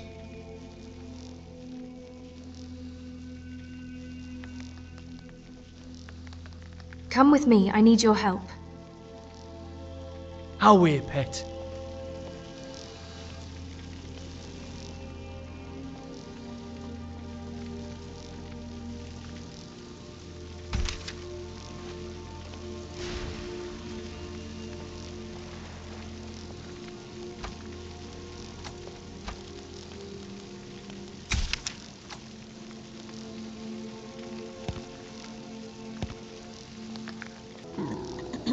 You're a bit pale.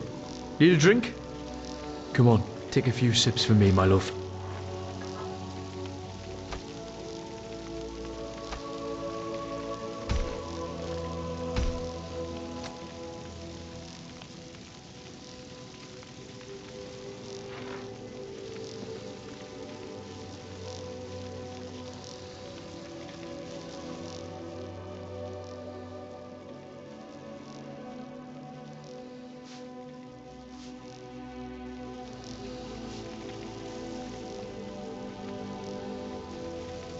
So, what are we doing tonight?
Honored to see you again, my Thane.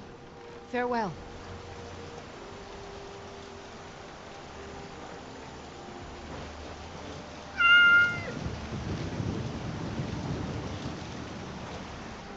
Honor to you, my Thane. I'm here to collect the plantation's profits. Very good, ma'am. Farewell.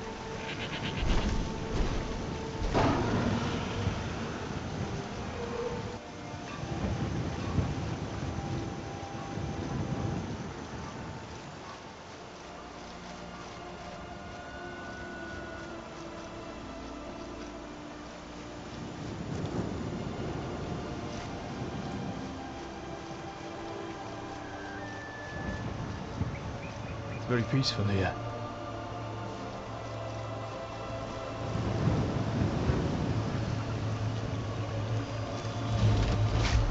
Right.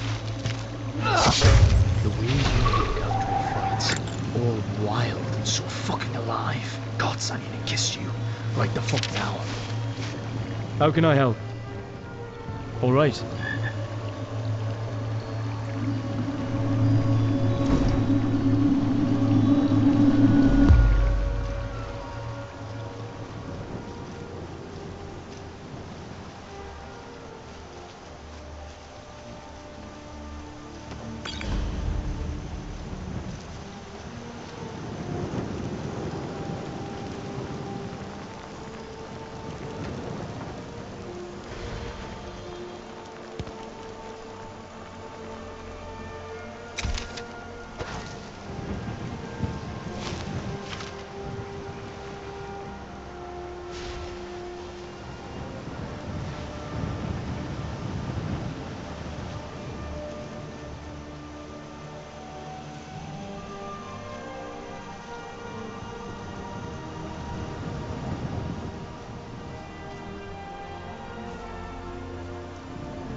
Come on!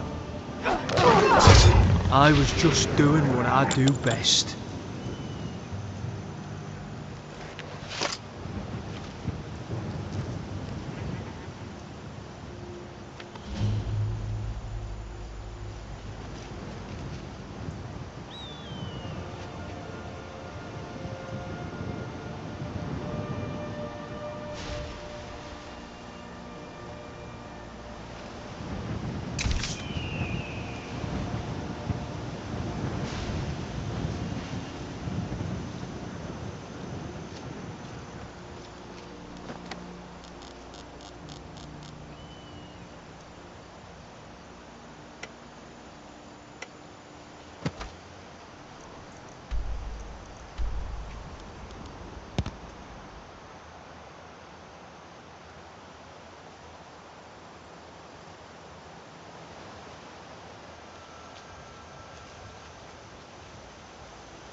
May your weapons be sharp, and your prey fresh. Here's the book you wanted. Books. Don't know why the Imperials like these so much. This should help the boy, though, Malakath willing. Here, let me show you how an orc learns to smith.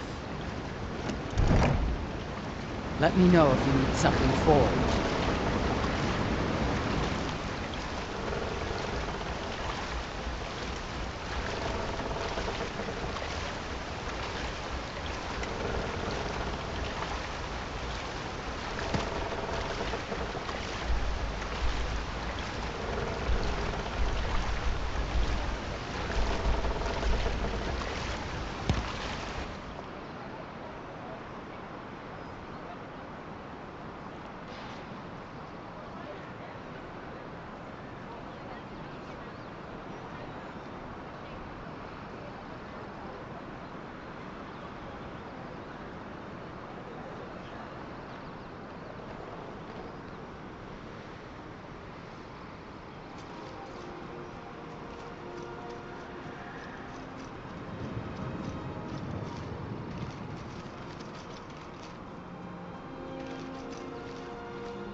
See you shiver from here, love. Stay close. I'll keep you warm.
The bastard's dead?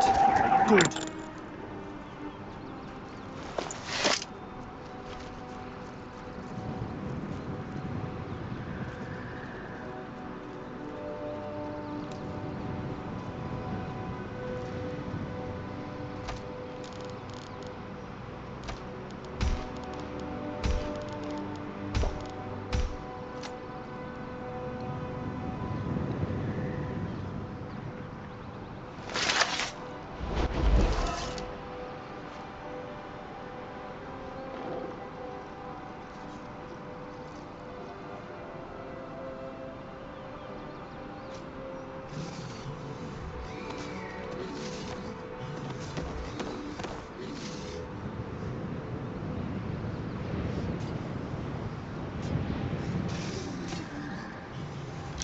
Reachwind Eyrie. This Dwermer Tower looks interesting.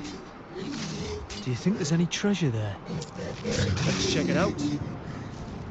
That's it. That's all you've got. Blade is thirsty for blood.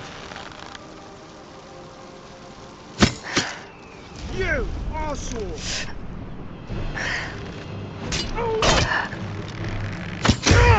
Good hands.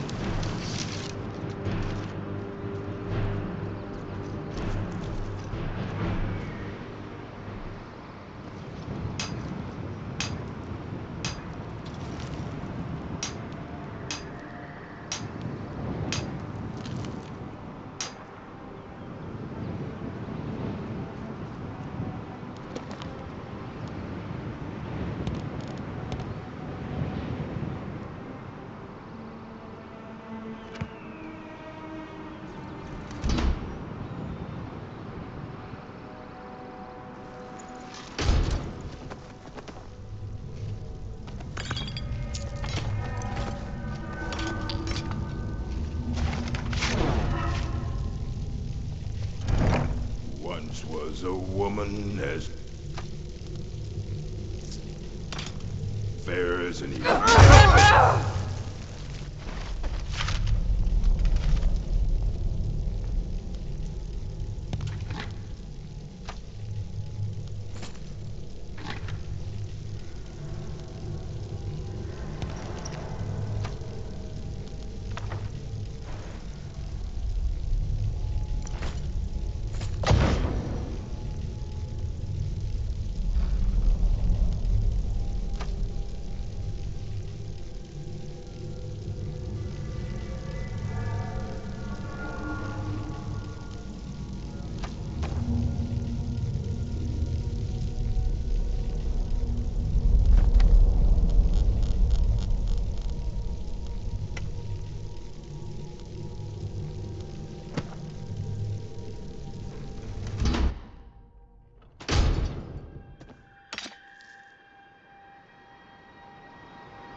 You know, Harper's confused the fuck out of me. I mean, how can something that fucking ugly taste so fucking good?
Turn you into a hawker sandwich.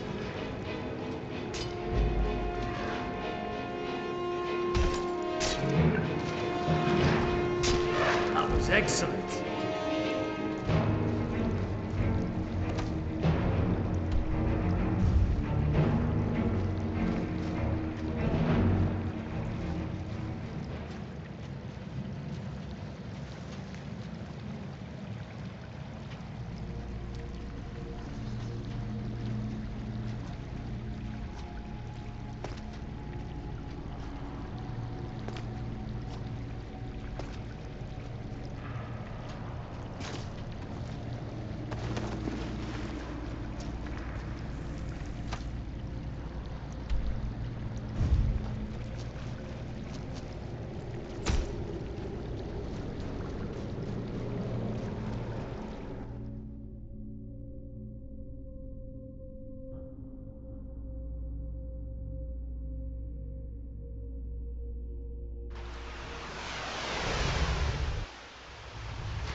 Been here for a while, right? What was it like back when we could still make runs out to the coast? Well, before that cave-in sealed our ships in here, we could loot any size ship we wanted. Where did you keep all that loot? I've been here almost a year and haven't seen any of it. The captain has it locked away in that drowned ship by his quarters. He says it's to keep it safe, but I know he's just keeping it for himself. Only we could get our hands on that treasure. We could get out of here and never look back. Maybe. For now, just lay low and do your job. I have a feeling we'll be rid of the captain soon. Someone there?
Who are you?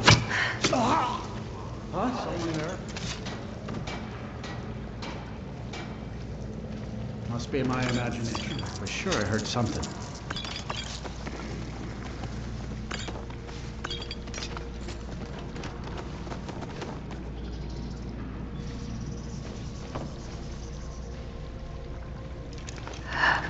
Someone there?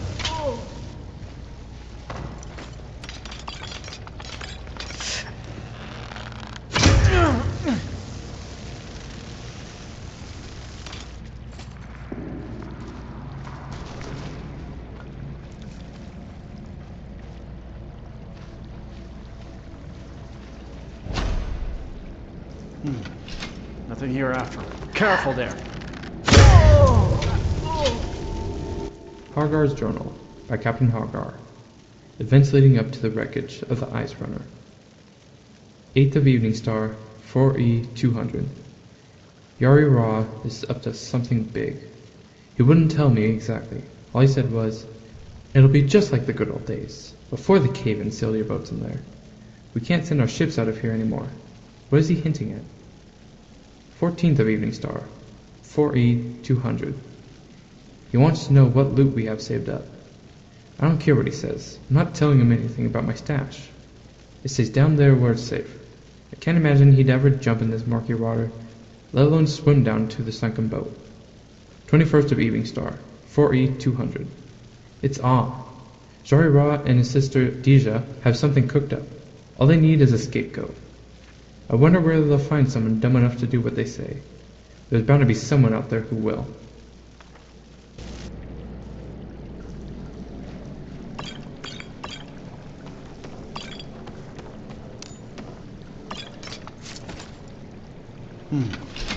What was that?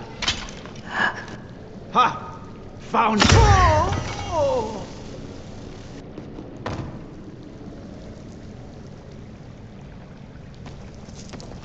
This fucking city shit. I wouldn't trust his arse as far as I could throw him.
Here anymore.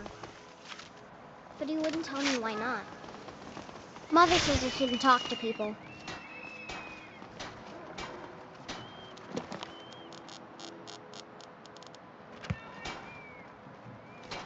I'll need a whole crate of fruit. Dean Inga Barney, says a bard can never went have through enough quite a practice. few of our So, supplies. would you like a tune? The guy in from Dragonbridge? He didn't seem the type. You never can tell. Arms and armor, forged by a master craftsman. Soon, I can almost taste it. How goes the training? Their aim could be steadier, but they're battle ready. Even if that battle is with a dragon? You are the Dragonborn, aren't you? I'm sort of hoping you are going to fight the dragons for us. A normal man is no match for a dragon.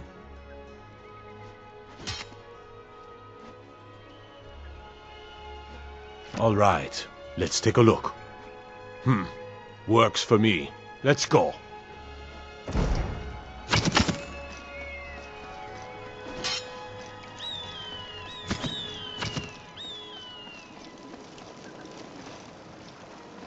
What is it? Fresh fish. Dragons? You have committed crimes against Skyrim and her people. What say you in your defense? I've What? got weapons What for crime's killing, been committed? Armor for getting.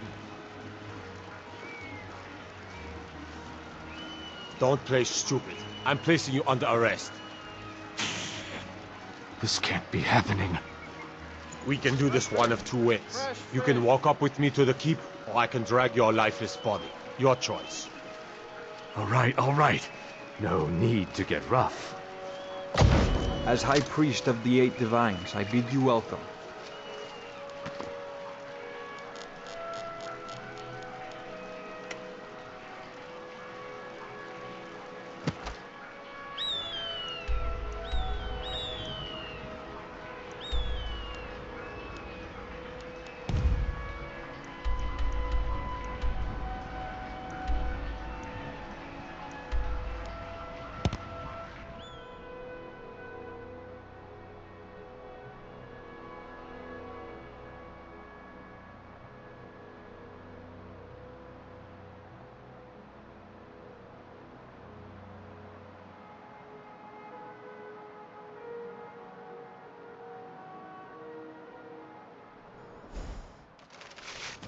Fantastic. Great. Give up! Sensed indeed right.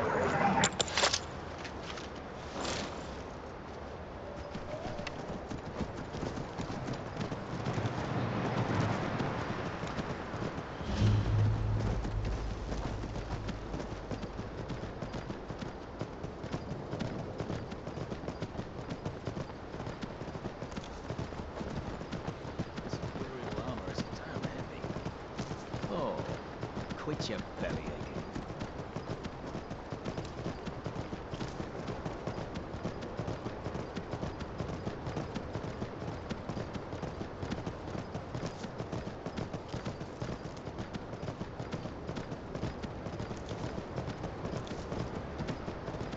Aye, Skyrim is a wild and fierce land. There is beauty here as well, though.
I'll make sure they regret it. Good bloody job.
This isn't gonna be I kill all the things while you loot all the things adventure.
Bring it! Well done.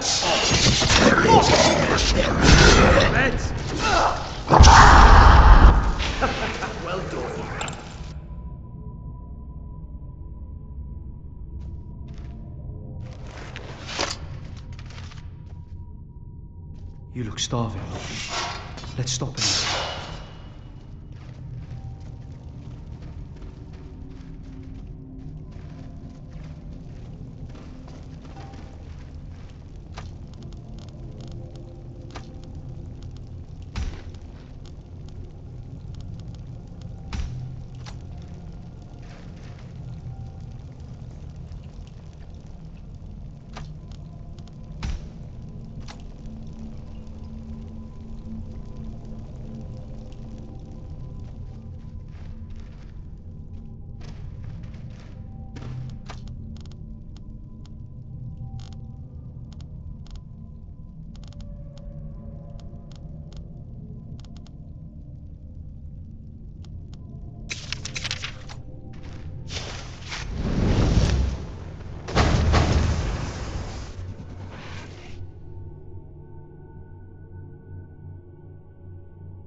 like the rift better than anywhere in Skyrim.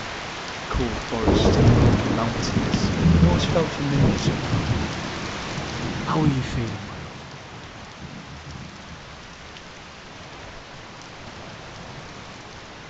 About surviving out here. You alright? I'm exhausted. Aye, we ought to make camp. Could you set up a campsite? Alright then.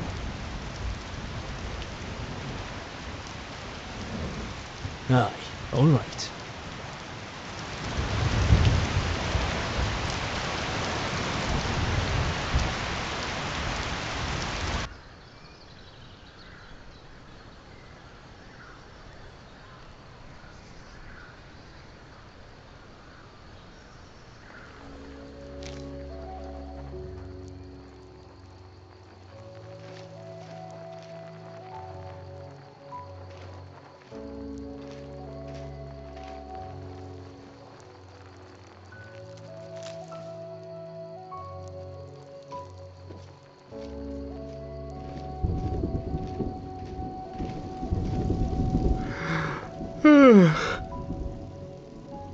You look exhausted. Did you get any sleep at all? Yeah, a bit, here and there. Wait, did you stay awake all night? The last time I let my guard down, I got drugged and you got abducted. I can't let something like that happen again. It was one time. You need rest if we're going to be traveling and fighting. Fine, but I'm setting traps outside the tent next time.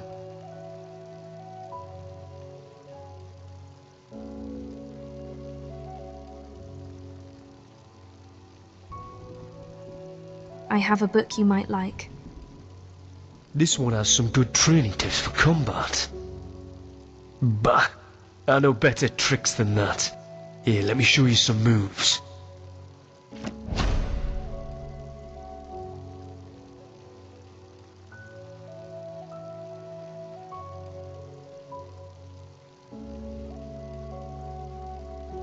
Let me check your gear. Need me to carry some things, love?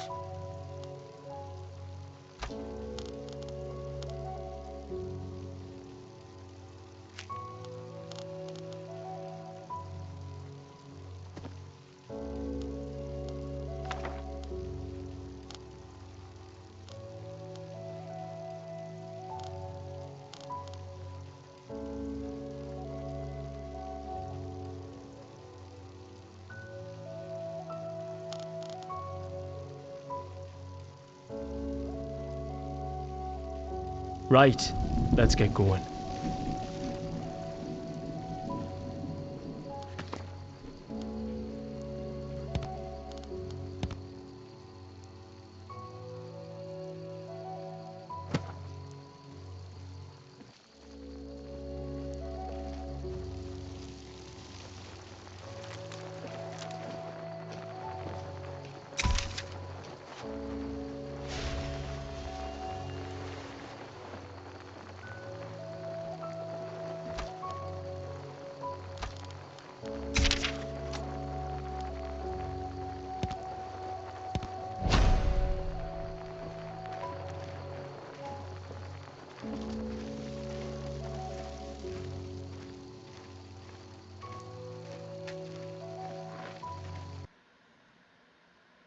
A carefully folded note. Lirya, my beloved driver, I keep wanting to talk to you to find a way to take these thoughts inside my heart and transform them into words so you'll finally know me. Truly know me. No more secrets hidden, half-truths told, or unanswered questions. I want to show you my heart laid bare with all of its sharp, broken edges and hope you might be willing to make something of the pieces.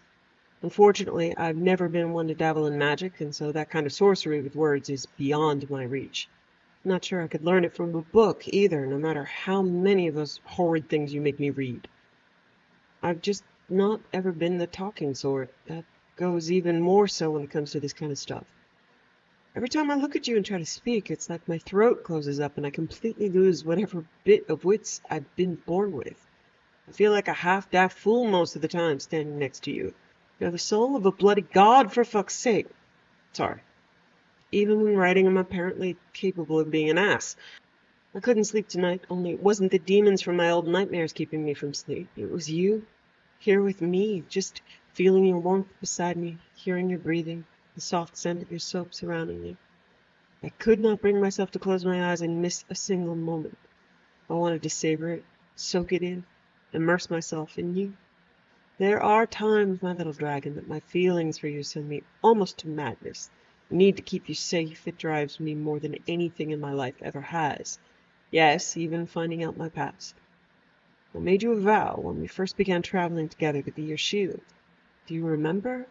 I threw myself between you and harm many a time due to that oath. It was out of duty at first, I won't lie about that. Then out of friendship, until one day, well, it became something more. There was a day that a bandit's blade came too close and it changed everything. In that moment where I thought I wouldn't get there, that I would have to watch you be cut down, I felt something inside me break. I need you to understand. To me, you are not the Dragonborn.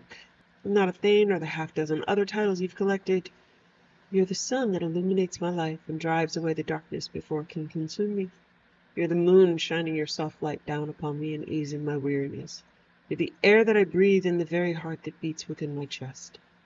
The truly happiest moments of my life have been the ones spent with you. I can never thank you enough for saving me from that Falmouth prison. It freed me from my chains in more than just the physical sense left. It released me from bindings I didn't realize still held me captive. It gave me back not just my life. It gave me a reason to do something that ne'er in my entire life have I ever been able. I didn't even know how.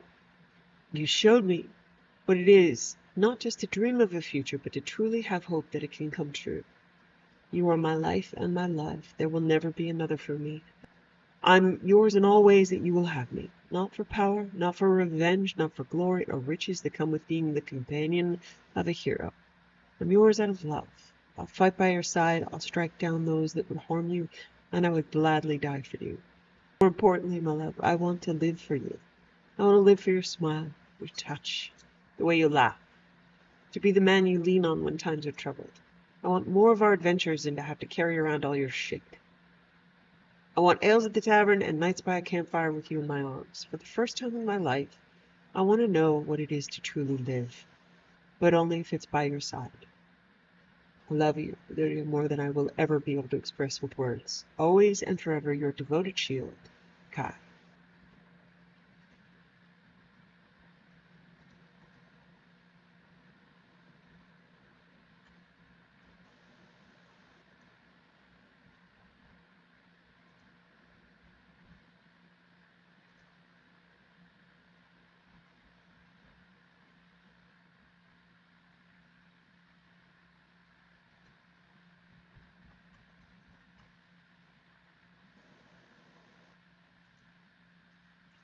Cassival's note. Over the course of his life, a man wears many faces and goes by many names. Son, father, fugitive, bandit.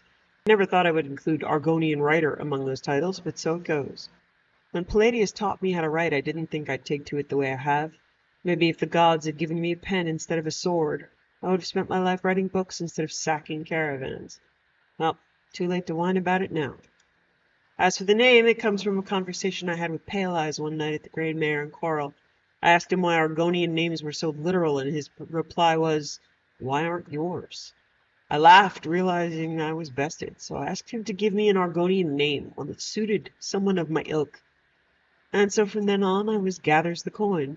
The funny thing about an Argonian name is I wasn't sure if it was meant to define the person I was, or the one I aspired to be. I suppose the point is moot now. I'll probably die in this tower without a septum to my name, but at least if I keep writing, people will know our story, and know that we once lived. Letter from Kaidan, 17 2nd C201. Lirya, keep catching you looking a bit worried any time I mention my oath. Realize you might be wondering how much longer I'll be traveling with you. Truth is, I've no fucking idea. Never sworn myself in service for a life debt before. Truth be told, even if I had, this one would be different.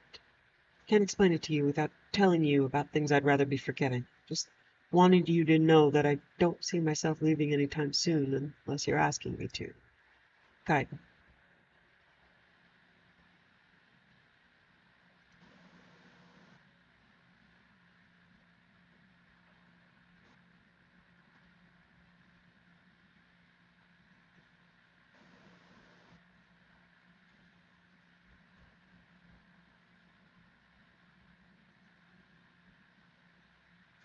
Fall of Vitharn, Volume 1. Chapter 1, in which the keep of Vitharn is established and passes from the first generation of rule to the second. Count Vitharn, who built and appointed his keep from the mud of Dementia, gathered to himself any who would pledge themselves as liege. Nearby tribes of fanatics were united as vassals to protect his land and line, and thus the count lived out his days in the Isles. He and his countess Mewin bore Sarin and Nuela, the first son and daughter of Vitharn. Saren's mother and father believed that with the proper political influence, Saren could certainly usurp Sheogorath and carry the Shivering Isles into a prosperous age. For his part, Count Vitharn refused even to acknowledge Sheogorath, thinking himself and his heirs irrefutable rulers of the Isles. This, of course, amused the mad god to no end, and so he allowed the marriage of Saren to Sheen Inglade, daughter of an Argonian midwife who believed that the mortal sphere could afford her daughter nothing but hatred and oppression. Sheen Inglade was as excellent a countess to Saren as any in the Isles could ask for, wanting nothing but to bring pride and honor to her adopted house and port. For years her mind was untouched, even living as she did in the heart of Dementia. Alas, none may reside too long in the Isles without the blessing of Lord Sheogorath, and so Sheen Inglade was finally pushed to the brink by the infidelity of her husband, the Count. Saren was obsessively nepotistic and distrustful of anyone with whom he shared no blood relation, including his bride. Though Sheen Inglade bore a son by the Count, who disappeared from the Isles in his 20th year, it is known that the two shared their bed with decreasing frequency as Saren's paranoia grew, and he found himself in the arms of his birth sister Nuela, who bore of their incestuous affair the heir apparent, Cesarion. There are those of us who remember personally the reign of Cesarion and his contributions to the fall of Vitharn. Fall of Vitharn, Volume 2, in which the birth of Count Cesarion heralds a glorious, bloody, and brief age for Vitharn. Violent-natured and quick of temper, Cesarion sought enemies where there were none. His early days on the seat of Vitharn saw the extermination of every tribe of man, mer, or beast within sight of the keep, until none were left. During his brief reign, much of the southeastern coastline of Dementia was unsafe to travel, littered with the corpses of trespassers in the land of Vitharn, staked to trees as territorial markers. Beside his sadistic temper, Count Cesarion of Vitharn was known also for his slow wit and ailing health. Indeed, Cesarion was born with legs that seemed mismatched in length and breathed with a laborious rasp. As a youth, tutors were hard-pressed to school the dull boy. Midwives and nurses surrounded him, attending his every ailment with balms and vapors from every corner of the Isles. But when he came of age, he sent them away, often becoming violent in their dismissal. Perhaps showing the influence of his father, Cesarion became increasingly introverted, allowing only a select few courtiers in his presence. He was seen in public only when organizing his vassal fanatics for yet another raid on the countryside. Atypically adhering to the desperate counsel of his advisors, Cesarion paused in his plundering to take a wife and ensure the continuation of Vitharn's noble line. The increasingly ill Count chose a vibrant peasant woman as his betrothed, from a heretic commune in the wilds of Mania. Indeed, Countess Jadine could not have been more his opposite. Vassal fanatics, long loyal to their ancestral agreement with Count Vitrain, were inflamed by this heresy, and tensions grew as the health of Cesarion finally failed, and his young son, Cirion, ascended the throne of Vitharn. Fall of Vitharn, Volume 3, in which conflict besets Vitharn and the ironic Count Cirion is overwhelmed. Young Count Cirion had scarcely been seen in public before his hasty coronation in the bailey of Vitharn Keep. Some say he still bore bruises from beatings at the feeble hand of his father during his final hours during the ceremony. Had Cirion been old enough to govern, his gentle, reserved demeanor may have been enough to ease the seething tension among the vassal tribe, but his mother, Countess Jadine, was forced to assume many of the duties her husband had so long ignored. By all accounts, Jadine was a fit countess, loved by her people, but the leaders of the vassal fanatics could not contain indefinitely their personal sentiments of outrage at her manic heritage. Despite her exceedingly tactful attempts at diplomacy, the animosity against her was deep-seated and grew over the years. It is perhaps admirable that the vassals remained true to the oaths for so long.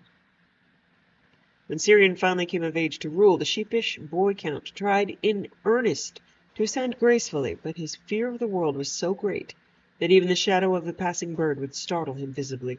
He was all but unable to address the people publicly, and when he attempted to placate the vassals, still outraged by his mother's heritage, he could scarcely contain his fright, and some say he even soiled himself before fleeing the throne chamber.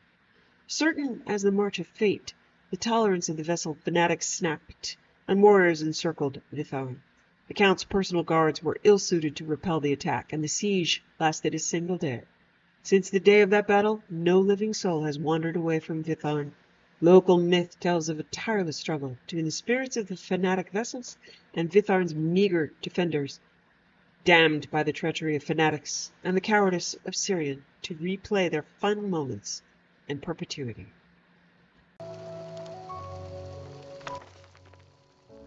A Short Life of Uriel Septim by Rufus Hayne. A short biography of Uriel Septim VII's accomplishments. Third Era, 368 to 389. Strategist and conciliator.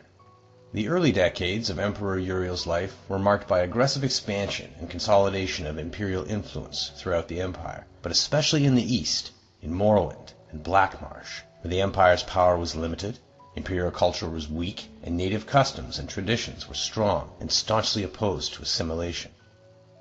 During this period, Uriel greatly benefited from the arcane support and shrewd counsel of his close advisor, the imperial battle mage Jaeger Tharn. The story of Uriel's marriage to the princess Kalavoria is a less happy tale. Though she was a beautiful and charming woman, and greatly loved and admired by the people, the empress was a deeply unpleasant, arrogant, ambitious, grasping woman. She snared Uriel Septim with her feminine wiles, but Uriel Septim thereafter soon regretted his mistake and was repelled by her. They heartily detested one another and went out of their way to hurt one another. Their children were the victims of this unhappy marriage. With his agile mind and vaunting ambition, Uriel soon outstripped his master in the balanced skills of threat and diplomacy. Uriel's success in co-opting House Chlelu as an advanced guard of the imperial culture and economic development in Morrowind is a noteworthy example. However, Uriel also grew in pride and self-assurance. Jaeger Tharn fed Uriel's pride, and hiding behind the mask of an outpaced former master counselor, Tharn purchased the complete trust that finally led to Uriel's betrayal and imprisonment in Oblivion, and Tharn's secret usurpation of the imperial throne. Third Era, 389 to 399. Betrayed and imprisoned. Little is known of Uriel's experience while trapped in Oblivion. He says he remembers nothing but an endless sequence of waking and sleeping nightmares. He says he believed himself to be dreaming and had no notion of the passage of time. Publicly, he long claimed to have no memory of the dreams and nightmares of his imprisonment. But from time to time, during the interviews with the Emperor that formed the basis of this biography, he would relate details of nightmares he had, and would describe them as similar to the nightmares he had when he was imprisoned in Oblivion. He seemed not so much unwilling as incapable of describing the experience. But it is clear that the experience changed him. In Third Era 389 he was a young man, full of pride, energy, and ambition. During the Restoration, after his rescue and return to the throne, he was an old man, grave, patient, and cautious. He also became conservative and pessimistic, where the policies of his early life were markedly bold, even rash. Uriel accounts for this change as a reaction to and revulsion for the early teachings and counsel of Jaeger Tharn. However, Uriel's exile in Oblivion also clearly drained and wasted him in body and spirit, though his mind retained the shrewd cunning and flexibility of his youth. The story of Tharn's magical impersonation of the Emperor, the unmasking of Tharn's imposture by Queen Baranzaya, and the roles played by King Edvire, Rhea Silmain, and her champion in assembling the Staff of Chaos, defeating the renegade imperial battle mage Jaeger Tharn, and restoring Uriel to the throne, is treated at length in Stern Gamboge's excellent 3-volume biography of Baranzaya. There is no reason to recount that narrative here. Summarized briefly, Jaegertharn's neglect and mismanagement of imperial affairs resulted in a steady decline in the empire's economic prosperity, allowed many petty lords and kings to challenge the authority of the empire, and permitted strong local rulers in the east and west to indulge in open warfare over land and sovereign rights. Third Era, 399 to 415. Restoration, the Miracle of Peace, and Vardenfell. During the Restoration, Uriel's septum turned from the aggressive campaign of military intimidation and diplomatic accommodation of his earlier years, and relied instead on clandestine manipulation of affairs from behind the scenes, primarily through the agencies of the various branches of the Blades. A complete assessment of the methods and objectives of this period must wait until after the Emperor's death, when the voluminous diaries archived in his country estate may be open to the public, and when the Blades no longer need to maintain secrecy to protect the identities of its agents. Two signal achievements of this period point to the efficacy of Uriel's subtle policy. The Miracle of Peace, also popularly known as the Warp in the West, that transformed the Iliac Bay region from a ruly assortment of warring petty kingdoms into the well-ordered and peaceful modern counties of Hammerfell, Sentinel, Wayrest, and Orsinium, and the colonization of Vardenfell, presided over by the skillful machinations of King Helseth of Morrowind and Lady Baranzaya, the Queen Mother, which brought Morrowind more closely into the sphere of imperial influence. Third Era, 415 to 430.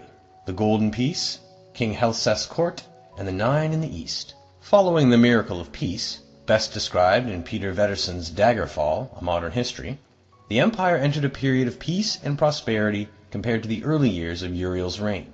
With the imperial heartland and west solidly integrated into the Empire, Uriel was able to turn his full attention to the east, to Morrowind. Exploiting conflicts at the heart of Morrowind's monolithic tribunal religion and the long-established great house system of government, and taking advantage of the terrible threat that the corrupted divine beings at the heart of the tribunal religion presented to the growing colonies on Vardenfell, Uriel worked through shadowy agents of the Blades and through the court of King Helseth in Mournhold to shift the center of political power in Morrowind from the great house councils to Helseth's court, and took advantage of the collapse of the orthodox tribunal cults to establish the Nine Divines as the dominant face in Hlelu and Vardenfell districts. Hasfat Anabalus's treatment of the establishment of the Nine in the East in his 4-volume A Life and Times of the Nerevarine is comprehensive. However, he fails to resolve the central mystery of this period. How much did Uriel know about the prophecies of the Nerevarine, and how did he learn of their significance? The definitive resolution of this and other mysteries must await the future release of the Emperor's private papers, or a relenting of the Blades' strict policies of secrecy concerning their agents. Light Armor Forging by Revis Sarvani, a book detailing various aspects of forging the various types of light armor. There are two classes of light armor, metallic and non-metallic. Elven and glass are metallic light armor. You may be surprised to think that glass can be thought of as metallic, but appearances are deceiving. What we call glass is nothing like the window panes you see in houses. The greenish material is far stronger and has a much higher melting point. Non-metallic armors are hide, studded, leather, and scaled. For these armors, the forger is as much tailor as blacksmith. All use large pieces of leather stitched together with leather strips. Studded armor also needs iron ingots, from which you will make the studs and metal rings that make it more effective than simple hide. Scaled armor uses steel instead of iron, but the steel is infused with corundum to make the metal inserts stronger. For centuries, the secret of making elven armor was a closely guarded secret on Somerset Isle. Then, the betrayal of Ulval Laren brought it to the rest of Tamriel. Ulval was a dark elf slave, working the bellows for Nulion, master smith of the Isle from the 5th through the 7th century of the Second Era. When Ulval escaped, he could think of no greater punishment to mete out to his cruel master than to reveal all his secrets to the world. Thus we came to know that moonstone is the key ingredient in elven armor, and that salt water must be used to quench the hot metal. For gilded elven armor, you must also meld in quicksilver. It melts at a much lower heat than moonstone, making it tricky to work the two metals together. The trickiest of all is glass. Hammer blows struck against the grain run the risk of shattering the armor. Its principal ingredient is malachite, although it also requires moonstone to give it the right strength. Liminal Bridges by Camillon V. of Elinor. A discourse on the theory and praxis of travelling between Mundus and Oblivion. Transliminal passage of quickened objects or entities without the persistent agency of hyperagonal media is not possible, and even if possible would result in instantaneous retromission of the transported reference. Only transpontine circumpenetration of the limen will result in transits of greater than infinitesimal duration. Though other hyperagonal media may exist in theory, the only known transliminal artifact capable of sustained transpontine circumpenetration is the sigil stone. A sigil stone is a specimen of pre-mythic quasi-crystalline morpholiths that has been transformed into an extra-dimensional artifact through the arcane inscription of a Daedric's sigil.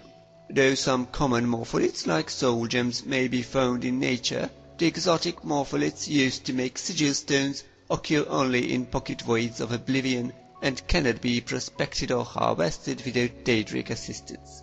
Therefore, since both the morpholiths and the Daedric sigils required for hyperagonal media cannot be obtained without traffic and commerce with Daedra lords, it is necessary that a transliminal mechanic cultivate a working knowledge of conjuration. Though purpose-built enchantments may be substituted if the mechanic has sufficient invocatory skill.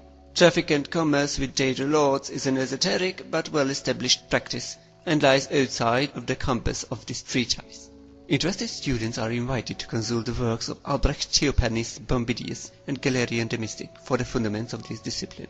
Presuming a sigil stone has been acquired, the transliminal mechanic must first prepare the morpholith to receive the Daedric sigil.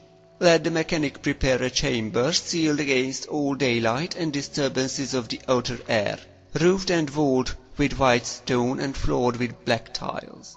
All surfaces of this chamber must be ritually purified with a solution of void salts in ethereal solvent. A 4-square table shall be placed in the center of the room with a dish to receive the morpholith. 4 censers shall be prepared with incense compounded from Gorvix and Harada. On the equinox the mechanic shall then place the morpholith in the dish and intone the rites of the Book of Law, beginning at dawn and continuing without cease until the sunset of the same day. The mechanic may then present the purified morpholith to the Daedra Lord for his inscription.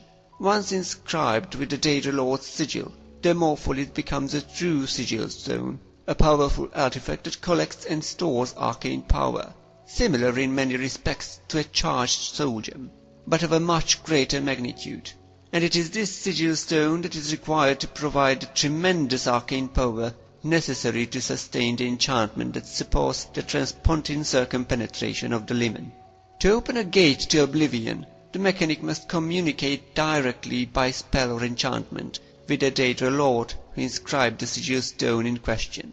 The Daedra Lord and the mechanic jointly invoke the Conjurational Charter. Recommended examples of the Conjurational Charter may be found in Therion's Book of Most Arcane Covenants or Relibela's 11 Ritual Forms. And the mechanic activates the charged sigil stone, which is immediately transported through the liminal barrier to the spot where its sigil was inscribed, thus opening a temporary portal between Mundus and Oblivion. This portal may only remain open for a brief period of time, depending on the strength of the liminal barrier at the chosen spots, several minutes being the longest ever reported, so the usefulness of such a gate is quite limited.